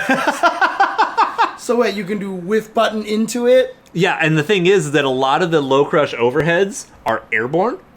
So you can Kara cancel them into your air specials. Oh, I see. You can cancel these into it like Samurai Shodown and like some of the KOF characters. Yeah, like Yoshitora would do, where he would do the fucking instant overhead special move. Yeah, just now, like that. Are these not available then in Smart Style? They're in Smart Style. They are? Okay. They are. So you would probably just do the same thing then, right? Yeah, I don't remember what they are, but... Okay. And then oh yeah, they absolutely Kara cancel them with, because they Kara cancel typically before they're active. Right. Now what the hell is a combination attack? Dial combo. These are universal target combos. So jab, strong, or light punch, heavy kick. Okay. Or light punch, heavy kick. Right. So ACCD or ACD, and you can make the final D low or forward as well. Right. So you have 3 different enders for them, basically. And then, the dash jump. There you go. Yeah, that's the thing I'm asking about. Yeah. All characters except T-Zoc, but that's because T-Zoc can't run. Right, of course. So while running... Just jump. Yeah, and you might get an actual running jump like KOF. Right. And it might be super jump but no hyper hops. Right, I don't know. Right, because the thing is, if you run and try to hyper hop, I mean, you would have to do it the original way, because if you hit R1, you would probably stop running, right? Probably. So, yeah. Weird. Okay. And so on Smart Style... Oh yeah, also real quick. The universal target combos apparently are not cancelable. But I think they all result in a knockdown. Okay. But they apparently are not cancelable. Okay. And then, So dash jumps in Mark of the Wolves had different properties from the other jumps? Or were they basically the same as like super jumps? Okay, yeah, smart combo, mash circle. Yeah, specials, REV Arts. Oh, so you have to push the 2 buttons simultaneously. Ignition gears, different 2 buttons simultaneously. Which is special plus heavy punch, whatever. Forward throw and back throw is only with the throw button. So, I mean, the Fatal Fury 3 and Real Bout combination arts are a little different because they're stupid and complicated and change from character to character. At least having one universal set actually works out a lot better. Plus, everyone still has a few more on top of that. And we'll get to it when we get to the move lists. Okay. Low dodge. So, yeah. Oh, I see. They just have a button for those. So, those buttons, you could just... How good were the high dodge attacks as anti-airs in Mark of the Wolves? Not so great most of the time because they're a little on the slow side. Okay, because I'm wondering if they're just good. How good they're going to be here. Well, we've already seen evidence of the hotness because they fully low profile better than they did, so they go under like bids. Oh, what? Oh, wow. And if you successfully dodge with them, it does fucking like Tekken slowdown for dramatic shit, and then you can kind of confirm off it. Right. Okay. It's super sick. Okay. And then combination attack, another one, right? This is the same thing as this thing over here. And then dash jump, same thing. Yeah, here. I mean, a lot of these, like, the simple inputs and a lot of the new shortcuts and stuff, it's not just for new players, it's also to remove people's excuses for not playing SNK games. Like, I don't want to learn 3 characters, it's 1v1 game. Jumps and hops are hard. Shortcut for it. Right. And then it's like, oh, what about... Fuck you, here's modern controls. Fine. Right, yeah. Okay, so let's look at the move list. I mean, if they did that for like Season 3 KOF, where they added like a shortcut button for hyper hops, that'd actually be pretty cool, so... I wouldn't be against it. And like I said, the only thing is that, I probably would want to maybe turn them off, depending. And they still haven't even let me turn off fucking auto combos, so... Right. I mean, I still said that, the way that the game should work is that there should be like that when you play ranked mode. There should be the thing, like if you're at the lowest end, you do just play 1v1, and then you can't get to a certain level until you get 3 characters to gold or whatever like that. So all right, so let's look at the command lists. All right, so these are everyone's command lists. Let it be known that there is a little bit of like jank or typo somewhere in some of them, but shit happens. So these are only 5 characters so far. Yeah, then. the same ones that run the SWC build. Right. You know, because I mean, they would have to announce a character in order for there to be another character. Right. So, you know, let us play it first, and then like the end of EVO Japan, maybe we'll get another character announcement. Right. All right. So we can zoom in a little bit too. It'll be a lot easier to read. Okay. Because if I can't read it, the stream sure as fuck can't read it. So basically, then Rock. It's got Reppuken in the air, Shippuken. Why are you skipping command normals and target combos? Why does Rock have an air combo? Oh, he has an air chain. So, and he's not the only one. And there's like 2 or 3 characters that have A, B as an air target combo, which seems cool. I mean, and then stand close D, forward D is another target combo. And I really kind of want to know what that does. All right. Well, we also have the Reppuken, the Shippuken. He's got the rising tackle, which can break. Right. Hard edge, which can break. This is the elbow, right?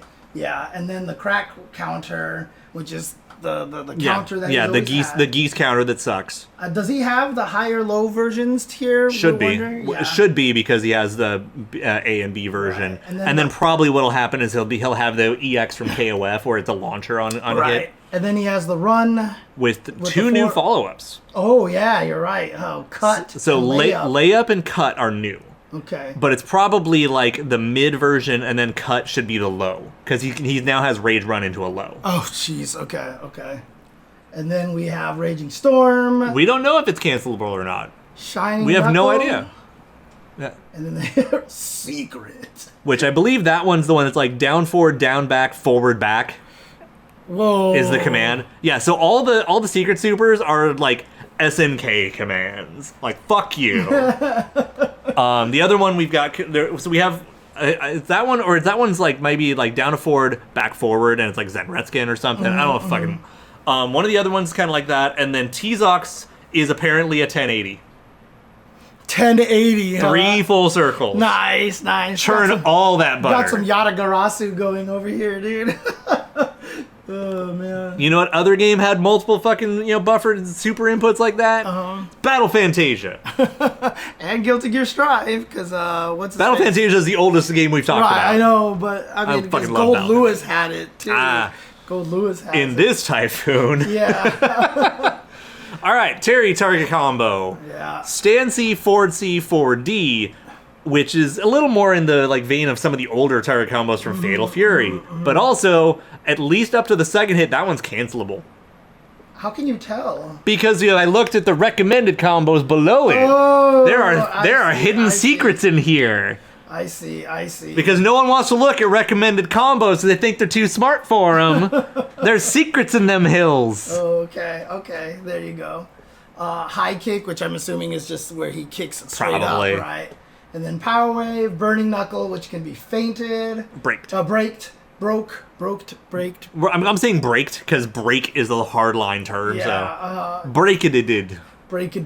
Yeah. Crack shoot, power dunk, and he's got the power charge back here into a follow-up as well. So he's got the Rekka power charge. They simplified it to just hold forward instead of forward button, which I'm actually kind of fine with. I mean, is it rising tackle at the end, or is it something else? Because he used to be able to do this into, rising kind of... He would juggle, and then he would do, rising tackle or something afterwards. It's charge, and then big swing and punch, big other swing and punch. Okay. Then power geyser, Buster Wolf, Cosmic Strike Geyser, and so you can see the target combo canceled into the Rev EX Burn Knuckle. Yeah, EX Burn Knuckle into RA Knuckle into RA Crack Shoot into regular Dunk or Super. Right. Interesting. Okay. Yeah, Cosmic Strike Geyser is the most fucking anime super name ever. He doesn't have enough stars going on. He has to go cosmic. Someone said they gotta move Terry's hair Because it makes his nose look really big. It looks like he's like... Yeah. Looks like he's got a really ginormous fucking Ganondorf, Ganondorf Bogard. So Preacher... I'm sorry, not Ganondorf, Ganon. Piggy. Oh, yeah. Yes. Alright, Preacher. She's got a only far range target combo. Far B into D. And an air combo. And then Preacher's combination, which is... forward C. That's a special move? Apparently. Interesting. Then she's got... You have entered Power Drive. So she has screw leg and sine cosine, followed by tangent, which she can follow with tangent. Is she supposed to be like some mathematician or something? Yes. Oh, okay. She's a gigantic fucking nerd. Okay. She's fighting for research purposes, not for fighting. Hyperbolic kick, circular step, low angle. So she's got the circular step into 3 follow-ups, the low angle kick, the parabola knee, and the arc elbow. And so screw Archimedes spiral. Yo, screw Archimedes. And then P equals MC squared. Was it Preacher equals MC squared? I mean, mass times speed of light squared. Oh, man. And then Preacher's last theorem. Oh, my God. And then look at her recommended combo. So stand C into a feint into the mash forward triangle. Right. Into... They forgot to put the forward plus the triangle. Maybe her forward feint is actually the same thing. Or something, yeah. Or it's a typo. Right, yes. And that could just be supposed to be forward triangle into triangle. And then an EX into a regular, into a follow-up. Which I think that's her fireball. Is it? DP plus circle is sine cosine tangent. So, I see. Then she goes into the tangent or go into the super. Yeah, because that's the one it's kind of like the Rashid fireball, the weird little tornado that sits there kind of trap-ish. Okay. All right, good old Griffin man. T-Zoc here, right? I mean, the guy who kind of ripped off King of Dinosaurs. Yeah, moves, what the right? fuck, yeah. man? I just have to admit, dude, I have had so many people. I made this joke in one of the Chen's Dynasty videos, and people keep coming into my comments being like, he's clearly the same character, James. Do you not know the lore? And I was like, that's why I made the joke, because I know the lore. You know what, though? That means they're watching. Yeah, that's true. They watched your video and they commented. And fuck it. And not only that, but clearly I am a good actor. Yeah. So, all right, command combo. Stand B, stand C, stand D, or Rev Blow. So if you're in specials per gallon mode, you can do that here. Griff fall, input direction foe after back throw. Yeah, so if you back throw them, hold the direction towards them, mash triangle, and then fucking yeah, you do the belly flop OTG. Right, yeah. Then charge Griff chop and charge Griff kick. And then Justice Hurricane! This is his SPD. Yep, which is a full 360 again. Yes. Poseidon Wave. Poseidon Wave! Olympus Over. The one where I for the longest time playing Mark of the Wolves, I could not figure out what the fuck he was saying. It sounds like he yells, drink some soda. Drink some soda! Drink a soda! And then is this the wall throw here? Hercules throw? Where he throws you off the wall? I think so. Okay. Which I'm still kind of weirded out by them changing that to a punch command, but whatever. Okay. Yeah, but Leona actually says apple juice in all fairness. Active Typhon, which I think is his leaping grab, the one where he jumps up and like lands on your shoulders. Yeah, he has 3 break moves. Yeah. Okay, Artemis Rex. I'm not sure which one that is, to be honest. Icarus Crash. So which I thought that used to be called Icarus Crush. But I could be wrong. That's the air special it's grab. The air throw, yeah. Which in KO of 11 is unscaled damage because fuck you, that's why. And then his supers, Big Fall Griffin. 720. Daedalus attack. Daedalus attack. And then it's a punchy super. And then of course, Daedalus Sunset Slalom Turn, which is the 1080. Honestly, by the name alone, I want to see this move. And then, of course, Hotaru, who's come back here. What is this scanning for? That's to get to the other stuff that we just looked at. So, command combo. So only on far away. Yeah, far CDD, which is actually pretty fucking good. I'm impressed that you've got the Parappa the Rappa going here down properly here. Kick, punch. Yeah. Command combo too. So she's got an air combo. Mm-hmm.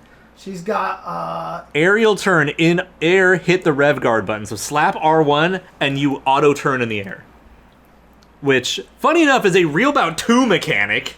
Right, but I'm wondering what the use of that would be. Because she doesn't have an actual cross-up button, so let her turn in midair, so all her buttons can be cross-up buttons. Yeah, and also, I mean, if she has an air special move, she can make it go in multiple directions. Also, she has air command normals. Right. Like kind of pogo kick move. Right. So yeah. Hatento and Koshuda. So air throw, I believe, is what that is, because just the square plus triangle. Yeah, so it should just be regular air throw, and then down light kick with her little like dive kicky hoppy thingy, whatever. And then Haki Sho. Yeah. Sosho Shin, Kobe Kyaku, Tenshin Sho, Rengeki Shu, and Shajo Tai. So the interesting thing is, I think they took away her break in Mark of the Wolves was pretty meh. Okay. It was her little reflector kick. Oh, right. And so they've taken that away. But now she has break fireball and break on, I think that's her DP. Okay. Now, but I don't know. Actually, I don't fireball, know. does she not throw the fireball then? Yeah, same way Terry does, I believe. Okay. Where he's just like, never mind.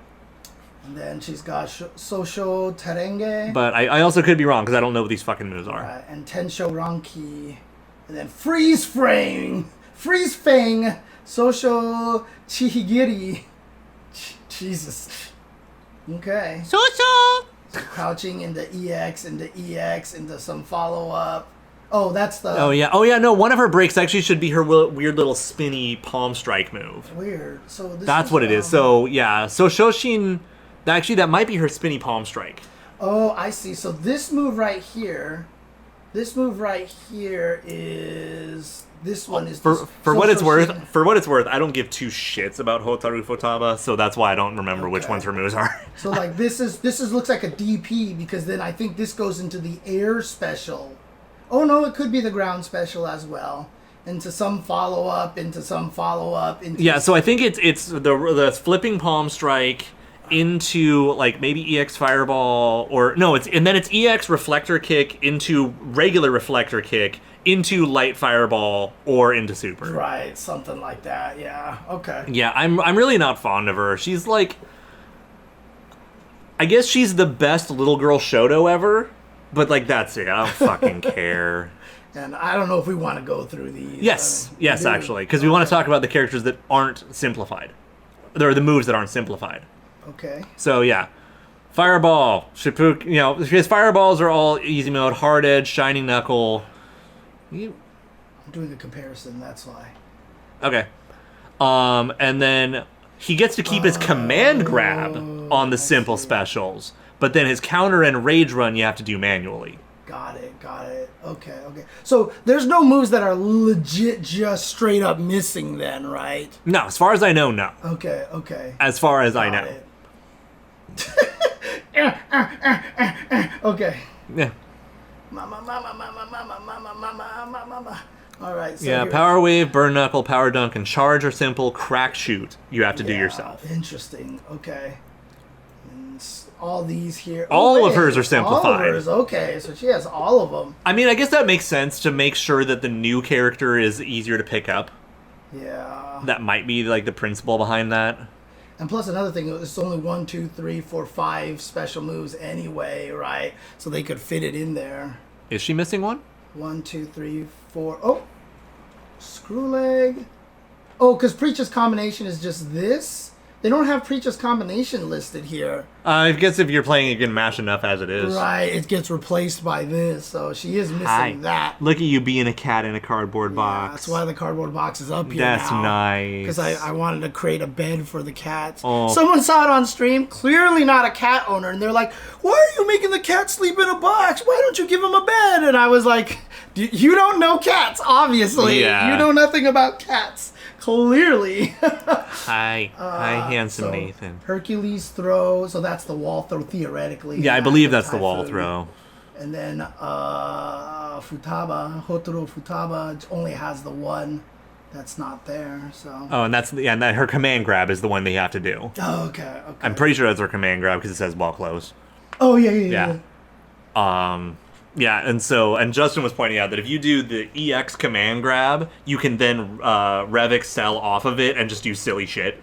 That was the character. He was like, I have like 80% damage combos with this character or something. I'm sure. Yeah, but again, I think everyone has 80% damage combos. Again, that's it's the standard thing of when a new character comes out, we find the stupidest thing possible that requires all your resources and the most, complicated startup, As a combo video enjoyer, yes. Yeah. You just want to see how big you can make the numbers go. Yes, exactly. We like big numbers. Exactly. I mean, that's why Tatsunoko vs. Capcom was like 28 billion damage. Dude, it's we so just wanted big numbers. Dude, when I first saw that, I was like, dude, that's so like excessive and extra, but I love it. Yes. Dude, I love it. Oh, man. Exactly. In this house, we like big numbers. Yep. Oh, look at Nathan. So that's one place I cannot agree with you, though, unfortunately.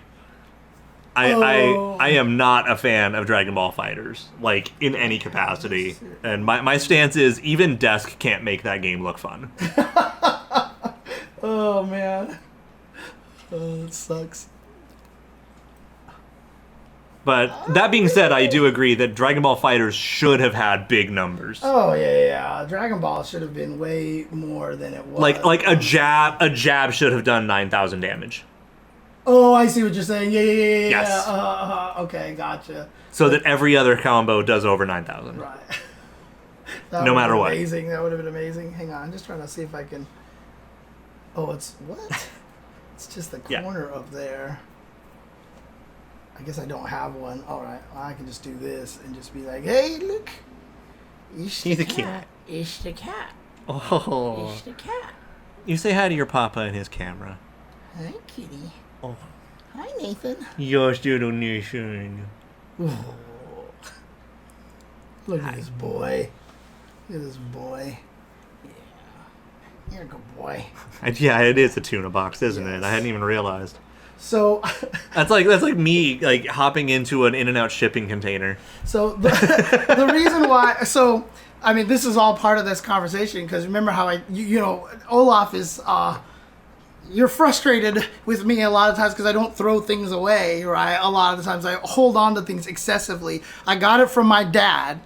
And so every time I come back from my parents' house, my dad takes one of the boxes that he saved from Home Depot, packs all my food in there, and is like, see how smart I am that I kept these boxes and stuff? That's one of them. Mm-hmm. Yeah, so it's like shopping at Costco. They don't give you bags, they give you these boxes. Yeah, basically. Yeah, exactly. Oh, what's up, kitty? What's up, kitty?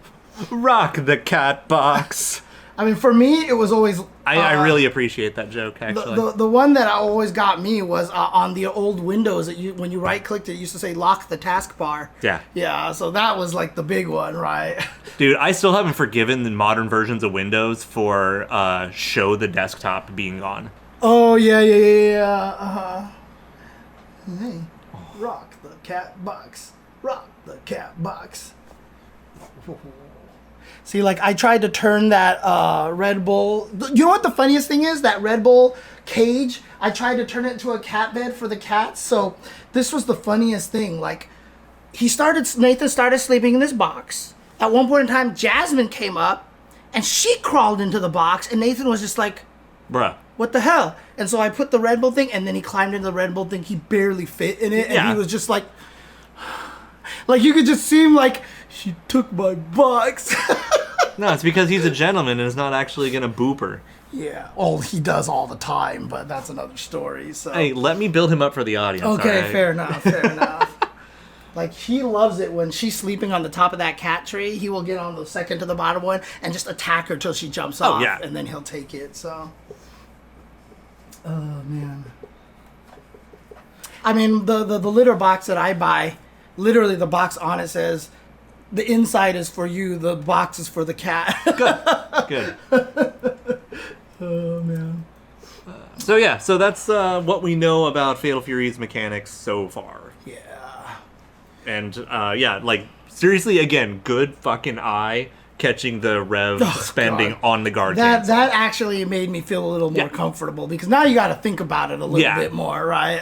Because it looks like it's going to add about 20%, because it was about 17 or 18% that we saw, and he was in SPG, so you know he was getting better mileage at that point in time. So maybe it'll. And again, I mean, the nice thing about this is it really looks like that they are not, you know, everybody mad at. Oh. What? Baby Rock heard me. Because I always call Rock handsome. Oh, right. Gotcha. Oh, my baby boy. There's an unlisted video on SNK YouTube showing off guard cancels. Do you have the link to that, Necromancy Black? Just out of curiosity? Kind of need. I mean, it's not, as long as it's not the same video that's in here. Right. Well, let's go ahead and double check that video real quick. Oh, is that just Kappa? Okay, all right. I mean, we do have the guard cancel video still right, here. Right, but you can't find unlisted videos. Obviously, you won't be able to see them. So, dude, people still people find a way. Right. But what I'm saying is that I don't think any of these videos are listed, because these are all... Yeah, no, these are all unlisted in terms of the YouTube themselves, but... Right.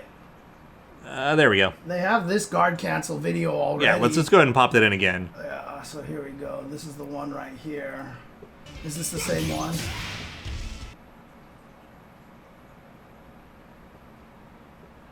Yeah, because these are all literally YouTube videos that you can just go to right here, so... Alright, let's check the math on the two different guard cancels real quick. Sure.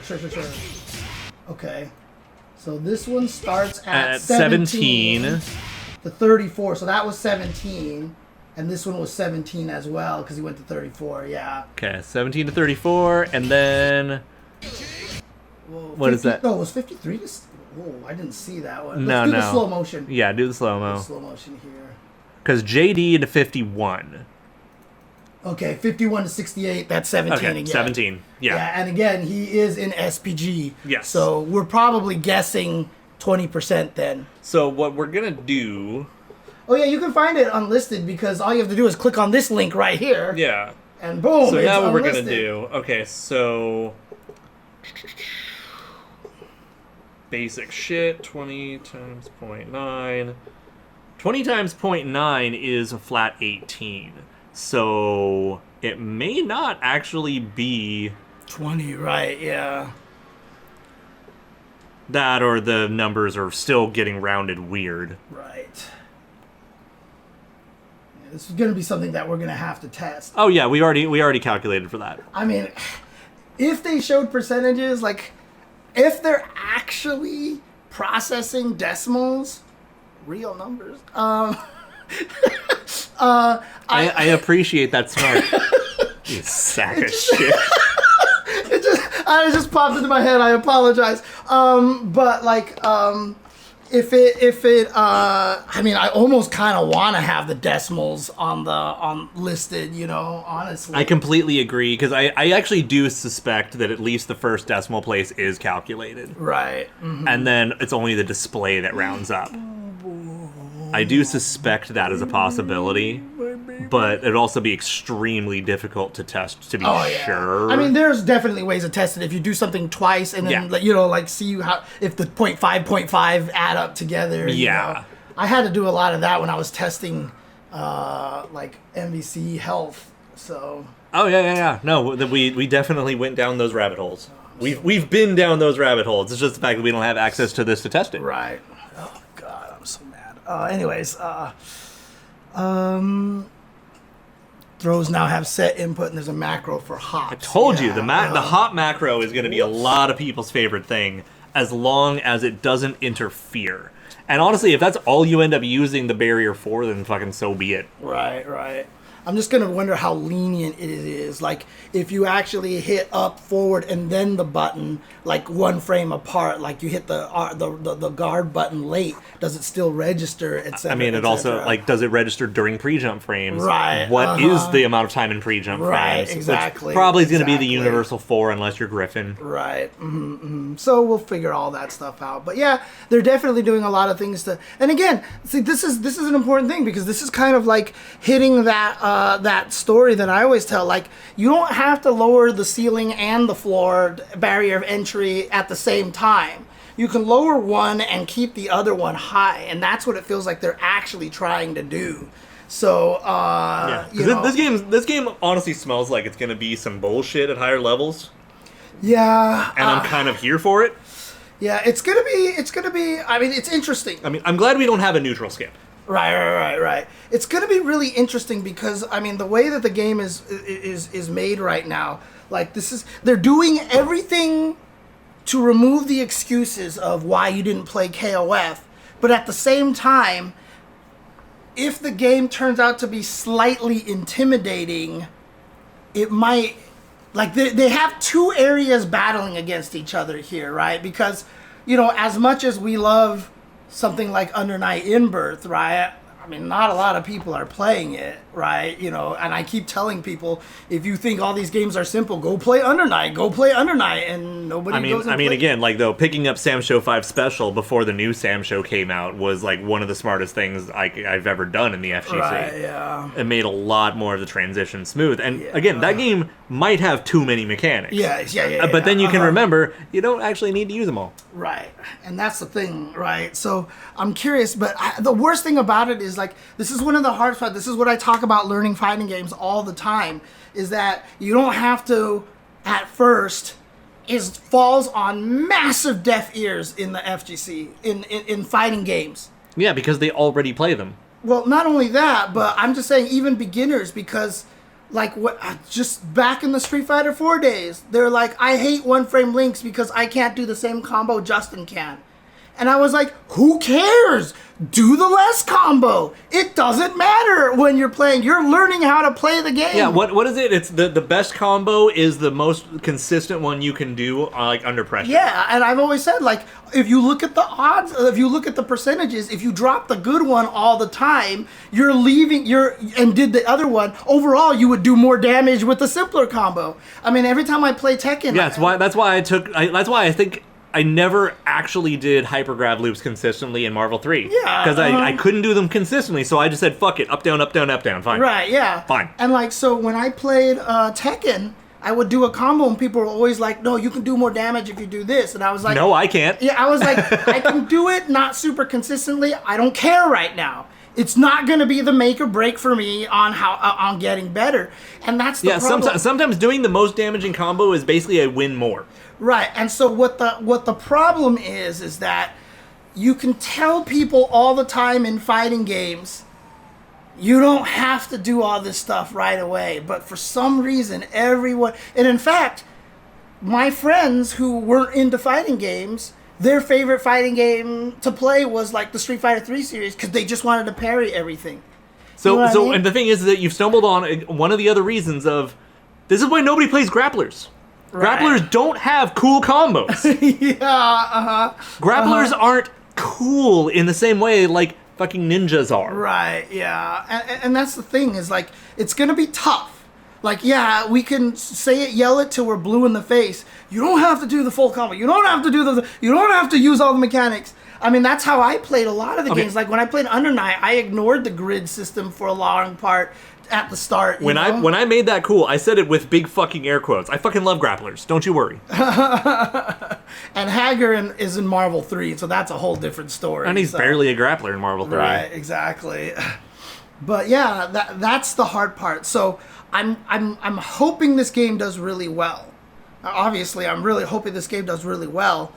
It's going to be a very weird experiment. It's going to be a weird experiment. I mean, the thing is, I do think that this game does have the advantage of the REV Accels, the EX into EX into EX, is a really low barrier of entry to do cool shit. Right. And I think that's one of the biggest factors that's going to help this game hit the ground running, is that scrubs are just going to be like, yo, that combo was kind of lit, and they didn't actually have to work for it. Right. Now the trick is getting a clean hit so you can land that combo in a match. Right. Which is always the hardest part because everybody always says, how do I land this combo? And I was like, that's not your goal. That's the neat part. You don't. Yeah. I was like, stop worrying about how to land the combos. I keep telling everyone, learn the combos that start from a mix-up. Like, that's how you have to do your combo. I mean, even my dumbass, it took me way too long to finally shut the fuck up and get all of my good KOF light confirms. Because you're not going to consistently get a close standing seed. Yeah. You're just fucking not. Exactly. But you're going to land a 2B. You will land a 2B. You better take advantage of it. Yep. So, yeah, I mean,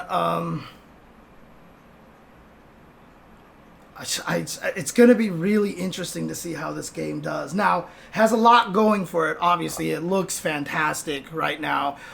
They've killed a lot of the, the excuses to not play it. I am worried, regardless of how it happened or how it came out, there is a lot of parallels with Street Fighter 6. Mm-hmm. And so I wonder if that will make it so that people are going to be like, why am I playing this when I can just play Street Fighter 6? Yeah, right? But conversely, I'm also hearing the exact opposite of that, is that, oh, thank God, I don't have to play Street Fighter 6. Yes, but that's going to happen to every fighting game, which means it will happen to this game too. So that's the thing. That's a standard part of life of all fighting games, is that after 6 months, people are going to be like, God, I hate this game. Like, every single one of them it happens to, I mean, the thing is that there are more severe parallels sometimes. Like Street Fighter V really rubbed a lot of people the wrong way, and it wasn't until Sam Show came along that they actually had a game to play. Right. And if you want to play Street Fighter 6 but don't want to play Street Fighter 6, this is going to fill that void. Right, yeah, for sure. But it's going to fill that void until they find the thing that's in this game that's going to piss them off, that is scrubby, because they weren't winning in Street Fighter 6 anyway. But you know what? They still made the sale. Right, yeah. But that's really, at the end of the day, is what it comes down to, is that they need to make sure that the game sells to begin with. I kind of disagree with that, because a game's success also largely depends on having a good player base to go online and fight against. Oh, of course. Yeah. Right? So if the people make the sale and then they stop playing it, then you end up with a Discord fighter, like every other fighting game that's not Street Fighter, Mortal Kombat, or Tekken. And then you get a lot of people going like, I can't find anyone online, they quit. Right? Yeah, and then it becomes this like odd self-fulfilling prophecy kind right, of thing. Yeah. I mean, that's the biggest problem. It is 100% a self-fulfilling prophecy. For sure. But it's like, I would rather it gets to that point than undersells and dies to begin with. Yeah. I mean, we just don't want what happens to it that happened to KOF 15, right? Yeah. That literally the matchmaking didn't work and then that was it. So yeah. And so, that's the other thing, is that the game does need to launch with a bunch of those problems already fixed.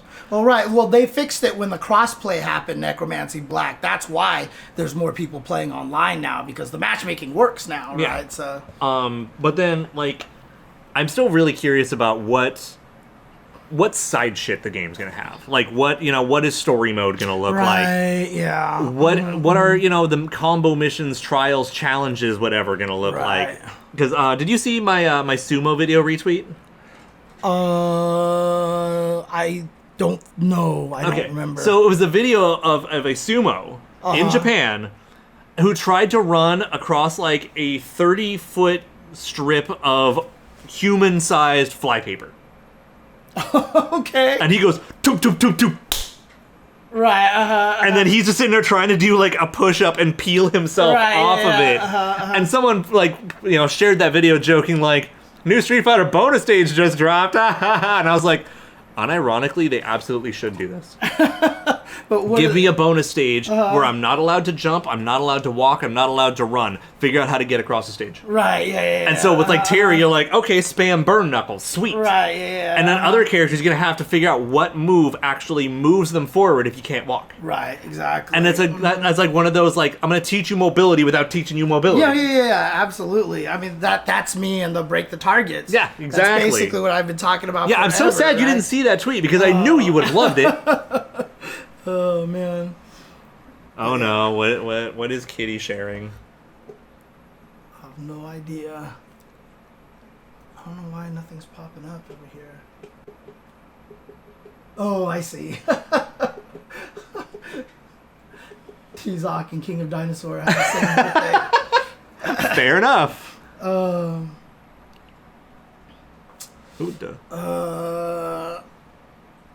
But yeah, I mean, honestly, we'll see what other modes it has, and and again, like it's interesting because like someone just said, I hope they don't have a battle pass.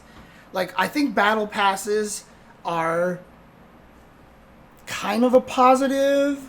They're a mixed bag. They're a mixed bag. If you actually give something that's valuable, they're not bad, right? The biggest problem right now is that all the battle passes aren't giving us anything worth really fighting for, right? Some of the costumes in World Tour are cool because you're a big World Tour guy. Yeah, but that's great for me. Right. Most people don't care about changing their avatar. Right. And then Tekken Battle Pass is giving away free customization items that they gave away without a battle pass in previous games. So Tekken, they're pissing off a lot of people with their battle passes. But the good thing about the battle passes is it makes people play, right? So the battle passes... Yeah, because you need to feed an addiction. Right, and that's the nice thing is that when I go to Battle Hub, I will always find people to fight. Street Fighter V only had dailies. Yeah. They didn't have that. They didn't have battle passes. Well, so. And I mean, so this is like in line with the fact. So I've been playing the SNK All-Star Brawl. And really seeing more and more of the like mobile game battle pass psychology. Yeah, of how it's like it's all about trying to get you addicted and how to beat the addiction into you until you're addicted, and then how do they make you abuse and feed your own addiction there. Right, yep. And fighting game battle passes want to do that. Yes. But we're not quite there yet. Yeah, they just need to figure out more good rewards to give us, more worthy rewards, you know? More worthy rewards that shouldn't have been part of the base game. Yes. If you try to make me use a battle pass to unlock colors, I am going to be mad. But DLC costumes and stuff, yeah, all right. You know, a bonus mode maybe somehow. I mean, that's the worst thing. Is like none of the battle passes have given you the ability to get costumes yet at all, right? So, I feel like that's the thing is fighting games haven't figured out what a good reward yet for a battle pass. Yeah, I mean, it's what can they afford to monetize with a battle pass that they wouldn't just monetize with regular DLC. Right. And again, shouldn't be free anyway. Because I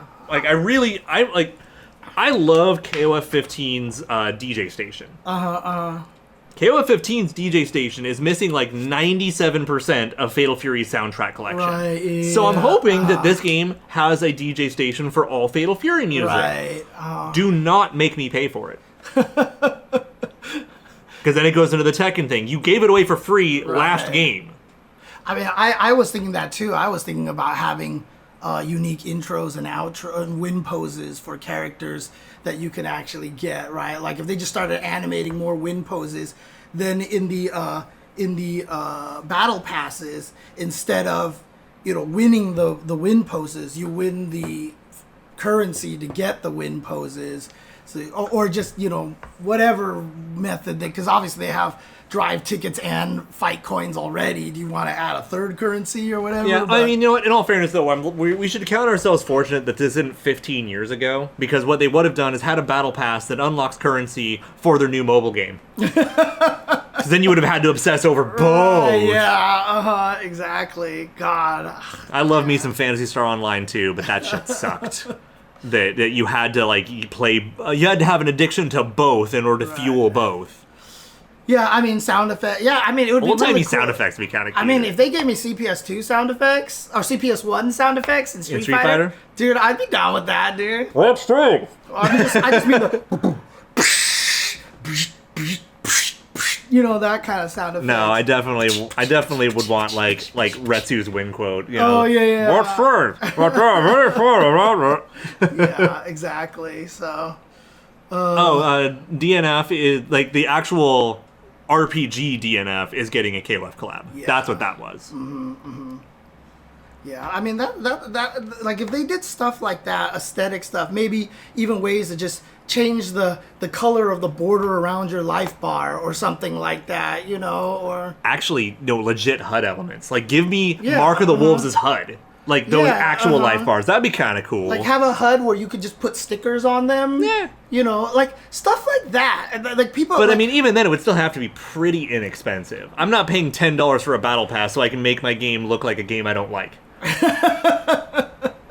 Yeah, but I mean, just like you know, just stuff. You know, I mean, the titles are cool, but most people find a title they like and they never change it again, right? So, you know, maybe have the ability to unlock an ability for it to randomize your title, and so that way you can get battle passes for slots or something like that. Or And the thing is, every one of these things that you suggest, you have to think, would you want to earn that? Would you want to pay for a battle pass for that? And that's where it is. It's the answer is fucking no. Well, see, that's the thing is it wouldn't only be that. It would be that and all the stuff that's coming in there.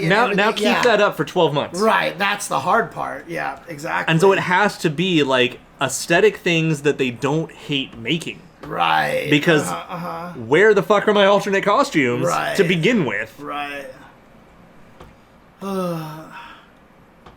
See, I don't agree. I think paid games having battle passes is fine, because if we're gonna fucking suck it up and deal with DLC anyway, all it is a DLC with extra steps and more shit spread out. Right. Which, fucking, I play Metroidvanias. I'm totally fine with sitting down for a few hours to get a bunch of small rewards. If I want any of them. Right, yeah. It's just DLC with more steps. I don't fucking care. I mean, that's an interesting thing, right? I mean, if it's just the costumes, I mean, what if they just made it so like a battle pass like rewarded you half a costume, and the next one gave you a whole one, and so like you would get a costume every 2 months? Is that too slow, or do you think? Because there's not that many costumes to begin with, right? Or you only get one color of the costume instead of getting all the colors of the costume, you know? See, now I think you're onto something. I think you might be onto something. Is that what you can do is maybe it'd be something like you buy the costume, but then it comes with a battle pass to unlock its colors. And then every level of the pass is a color pass. You pick which color you unlock. Yeah, or something like that. That might be a thing. Like, it's only like, $5 or whatever for the costume, but you don't get all the colors. And rather than Street Fighter 6, which then makes you buy a separate thing for this color and whatnot, the battle pass is the colors for that costume. But it's like, at stage 2, you unlock a color pass. You can pick color 2 through 8. Which one do you want to unlock first? Right. And for some people, they can get the one color they want, walk away, their pass is done. But other people will unlock all the fucking colors, and then maybe get like a portion of their money reimbursed on the pass. Right. Exactly. That might be a thing. Adding stickers or something to taunts actually wouldn't be bad. Right, like if I taunt in the middle of a match, I can then throw up like a picture of Anton or something. Like that'd be kind of dope. Right. I'm not terribly against that. I also really would like for City of the Wolves to have like Guilty Gear's photo mode. Right. Well, so again, Daniel, and having shit for the photo mode. Yeah. Again, the battle passes. The reason why we hate battle passes is because they don't give us anything good. If the battle passes give valuable rewards that we care about, they actually provide a lot of good. Because, like I said, I don't know if you were here earlier, but every time I go into Battle Hub, there's people playing. Because every day you can get Battle Hub points. There's the shiny machines that can get you more points, and people run to the shiny machine. If I sit down at a shiny machine, I get a match almost instantaneously in the Battle Hub, right? And so like I get what the Battle Hub is for, is to get the battle passes are for, is to make sure that the player base remains. You know what I mean? Because Yeah. it gets people so that they keep doing it. Yeah, but the problem is that, you know, when the battle passes are like, they're aesthetics, you know, it's like a costume. Well, do you think I'm going to buy November's fucking battle pass if it's a Ryu costume? Right, exactly. So it has to be avatar parts. Right. Because then also you can break it up in between different things. Like, okay, so level 5 I get the boots, level 10 I get the shirt, whatever. Right. The problem is that nobody fucking cares about avatars except me. Right. So Effie says if the game is good, you don't need a battle pass. Don't make it the Band-Aid. The problem is it's not true At all. anymore today because there's too many good games to play. You have 9,000 fighting games, just fighting games to play. And then when you don't feel like doing that, you've got Final Fantasy Remake, you've got another DLC to Elden Ring or whatever. How many people do you know who are playing Under Night?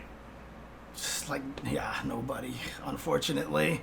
Yeah, you could probably count the number of people you know personally playing Under Night on one hand. Mm-hmm. And that game is good. And it doesn't have battle passes. Right, the problem with it is Necromancy Black is those parts used to come for free in DLC for Tekken anyway, you know, I guess they weren't free because they were part of season passes. Yeah, and the thing for Under Night got fixed within days, and it didn't ever recover from it. Yeah, it was Because only gamers a are week. fucking fickle. Yeah, it was only a week that the PC version didn't work. And they fixed it, and everybody was like, too late, already did irreparable damage.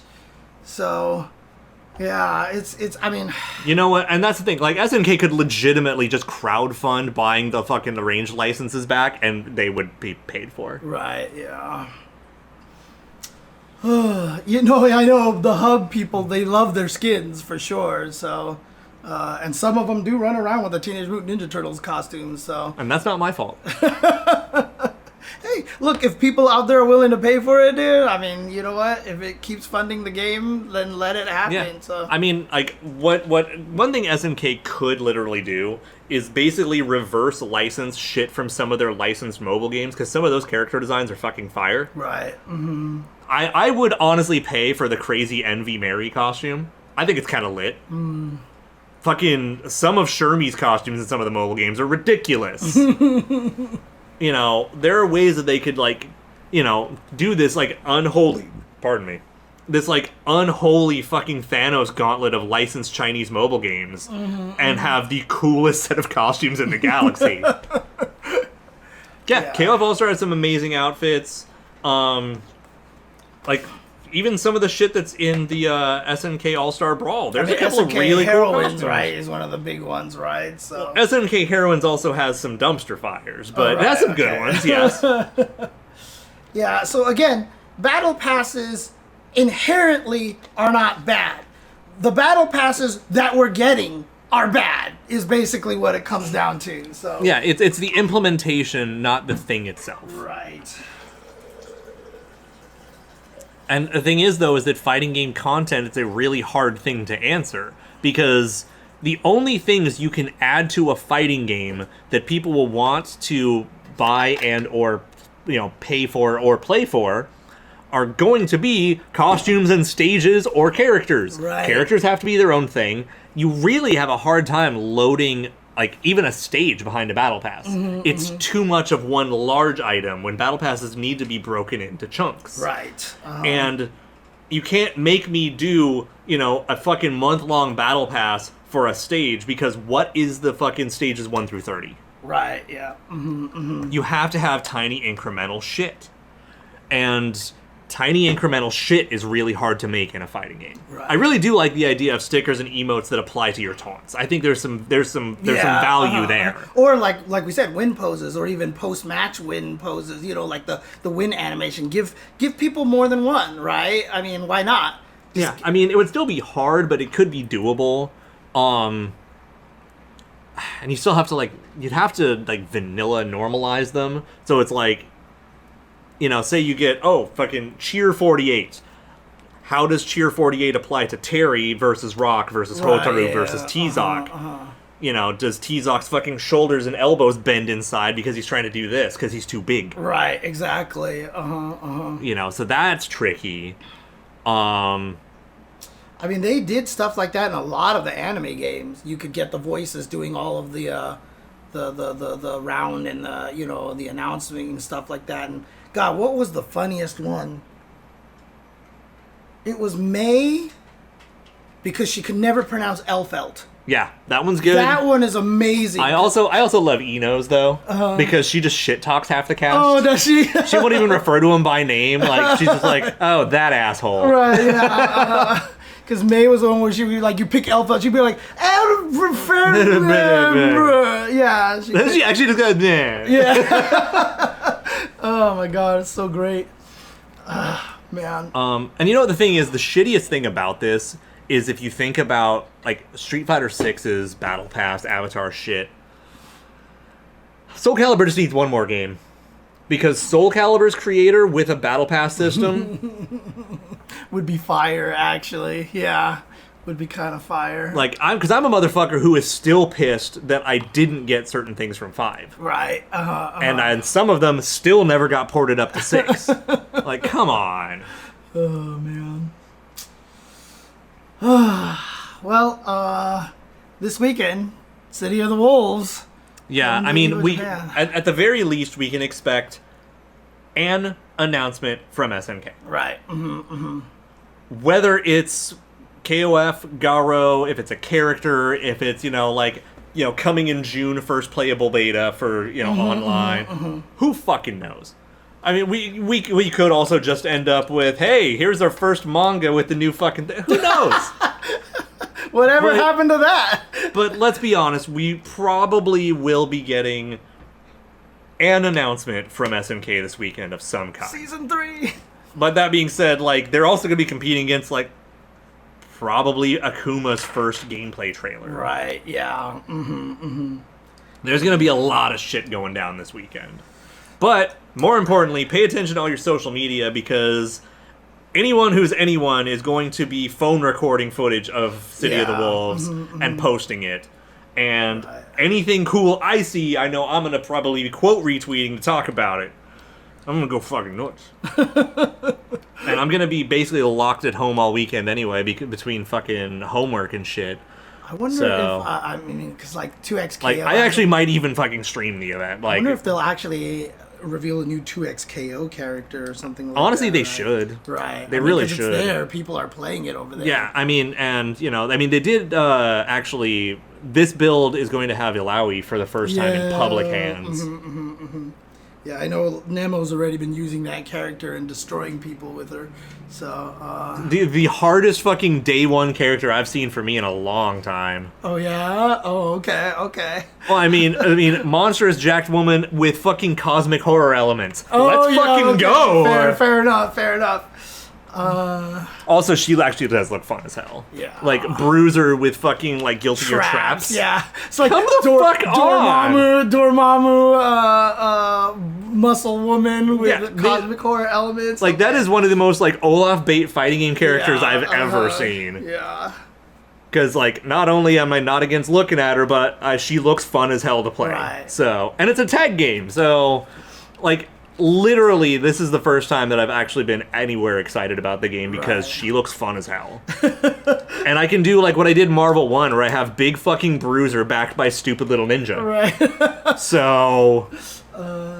I keep saying we obviously don't know exactly what Preach's personality is like, but if they made her like really like mature and like but she's not, don't worry. Yeah, then that would have done it for me. Yeah, that would have crippled you. But unfortunately I could kind of tell she's not like that. So the thing is, she does look like an intelligent young college student. Like she has like a little bit of a brattiness to it, but it's more like she has almost like the childish arrogance. Right. But she's not shitty. Right. But she's definitely not a woman. Right. She's not Quistis. So Yeah. She's not Keistis, for example. Yeah. It's not freaking Kyoko. Yeah, exactly. So. Meanwhile, I think Udon just teased Kyoko again, so Udon might be doing something with rival schools. Oh, really? Okay. Okay. Still let me make my rival schools game, please. Also, just because I want to give a shout out, our friends at Spec Fiction will be carrying the 1-to-1 scale Iori Yagami statue. There's gonna be a... So if you've got a couple thousand to throw around, you might want to go hit up Spec Fiction and, you know, pre-order so you your... put that next to your full-size Mai, basically, yeah, sure. Right? Yeah. Oh my god. It's large. Maybe next week we'll actually cover it in more detail and remind you all what our affiliate link is and everything, because we love them. But fucking 6 foot tall Iori, fucking A. All right. I think we're good. I think we're good. So yeah, just get ready for the City of the Wolves info dump coming from EVO Japan. Oh yeah, actually the Spec Fiction Vanessa is currently on sale. If you are nice. interested. Okay. So really what we need to do also is just figure out what we're going to close on. Okay. It obviously has to be Fatal Fury music of some kind. Or a Mark of the Wolves song, right? At least, right? Yeah, so, should be a Mark of the Wolves one. Which one would you want to do? T-Zoc song? You know what? I'm down. We could do T-Zoc's theme from Garo. That's fine. Garo, T-Zoc, OST... Oh, no, playing Rock's theme was really tempting, but nah. Which one? That or we'll do the arranged? Arranged. Okay.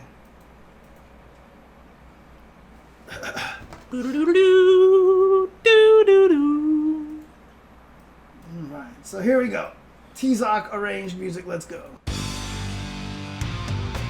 Alright, thank you guys. We'll see you guys next time. And like I said, keep an eye on at least his Twitter, because he'll be tweeting a lot about Children of the Wolves stuff. I'll be in Vegas. Children of the Wolves. I did it again. I did so well today, too.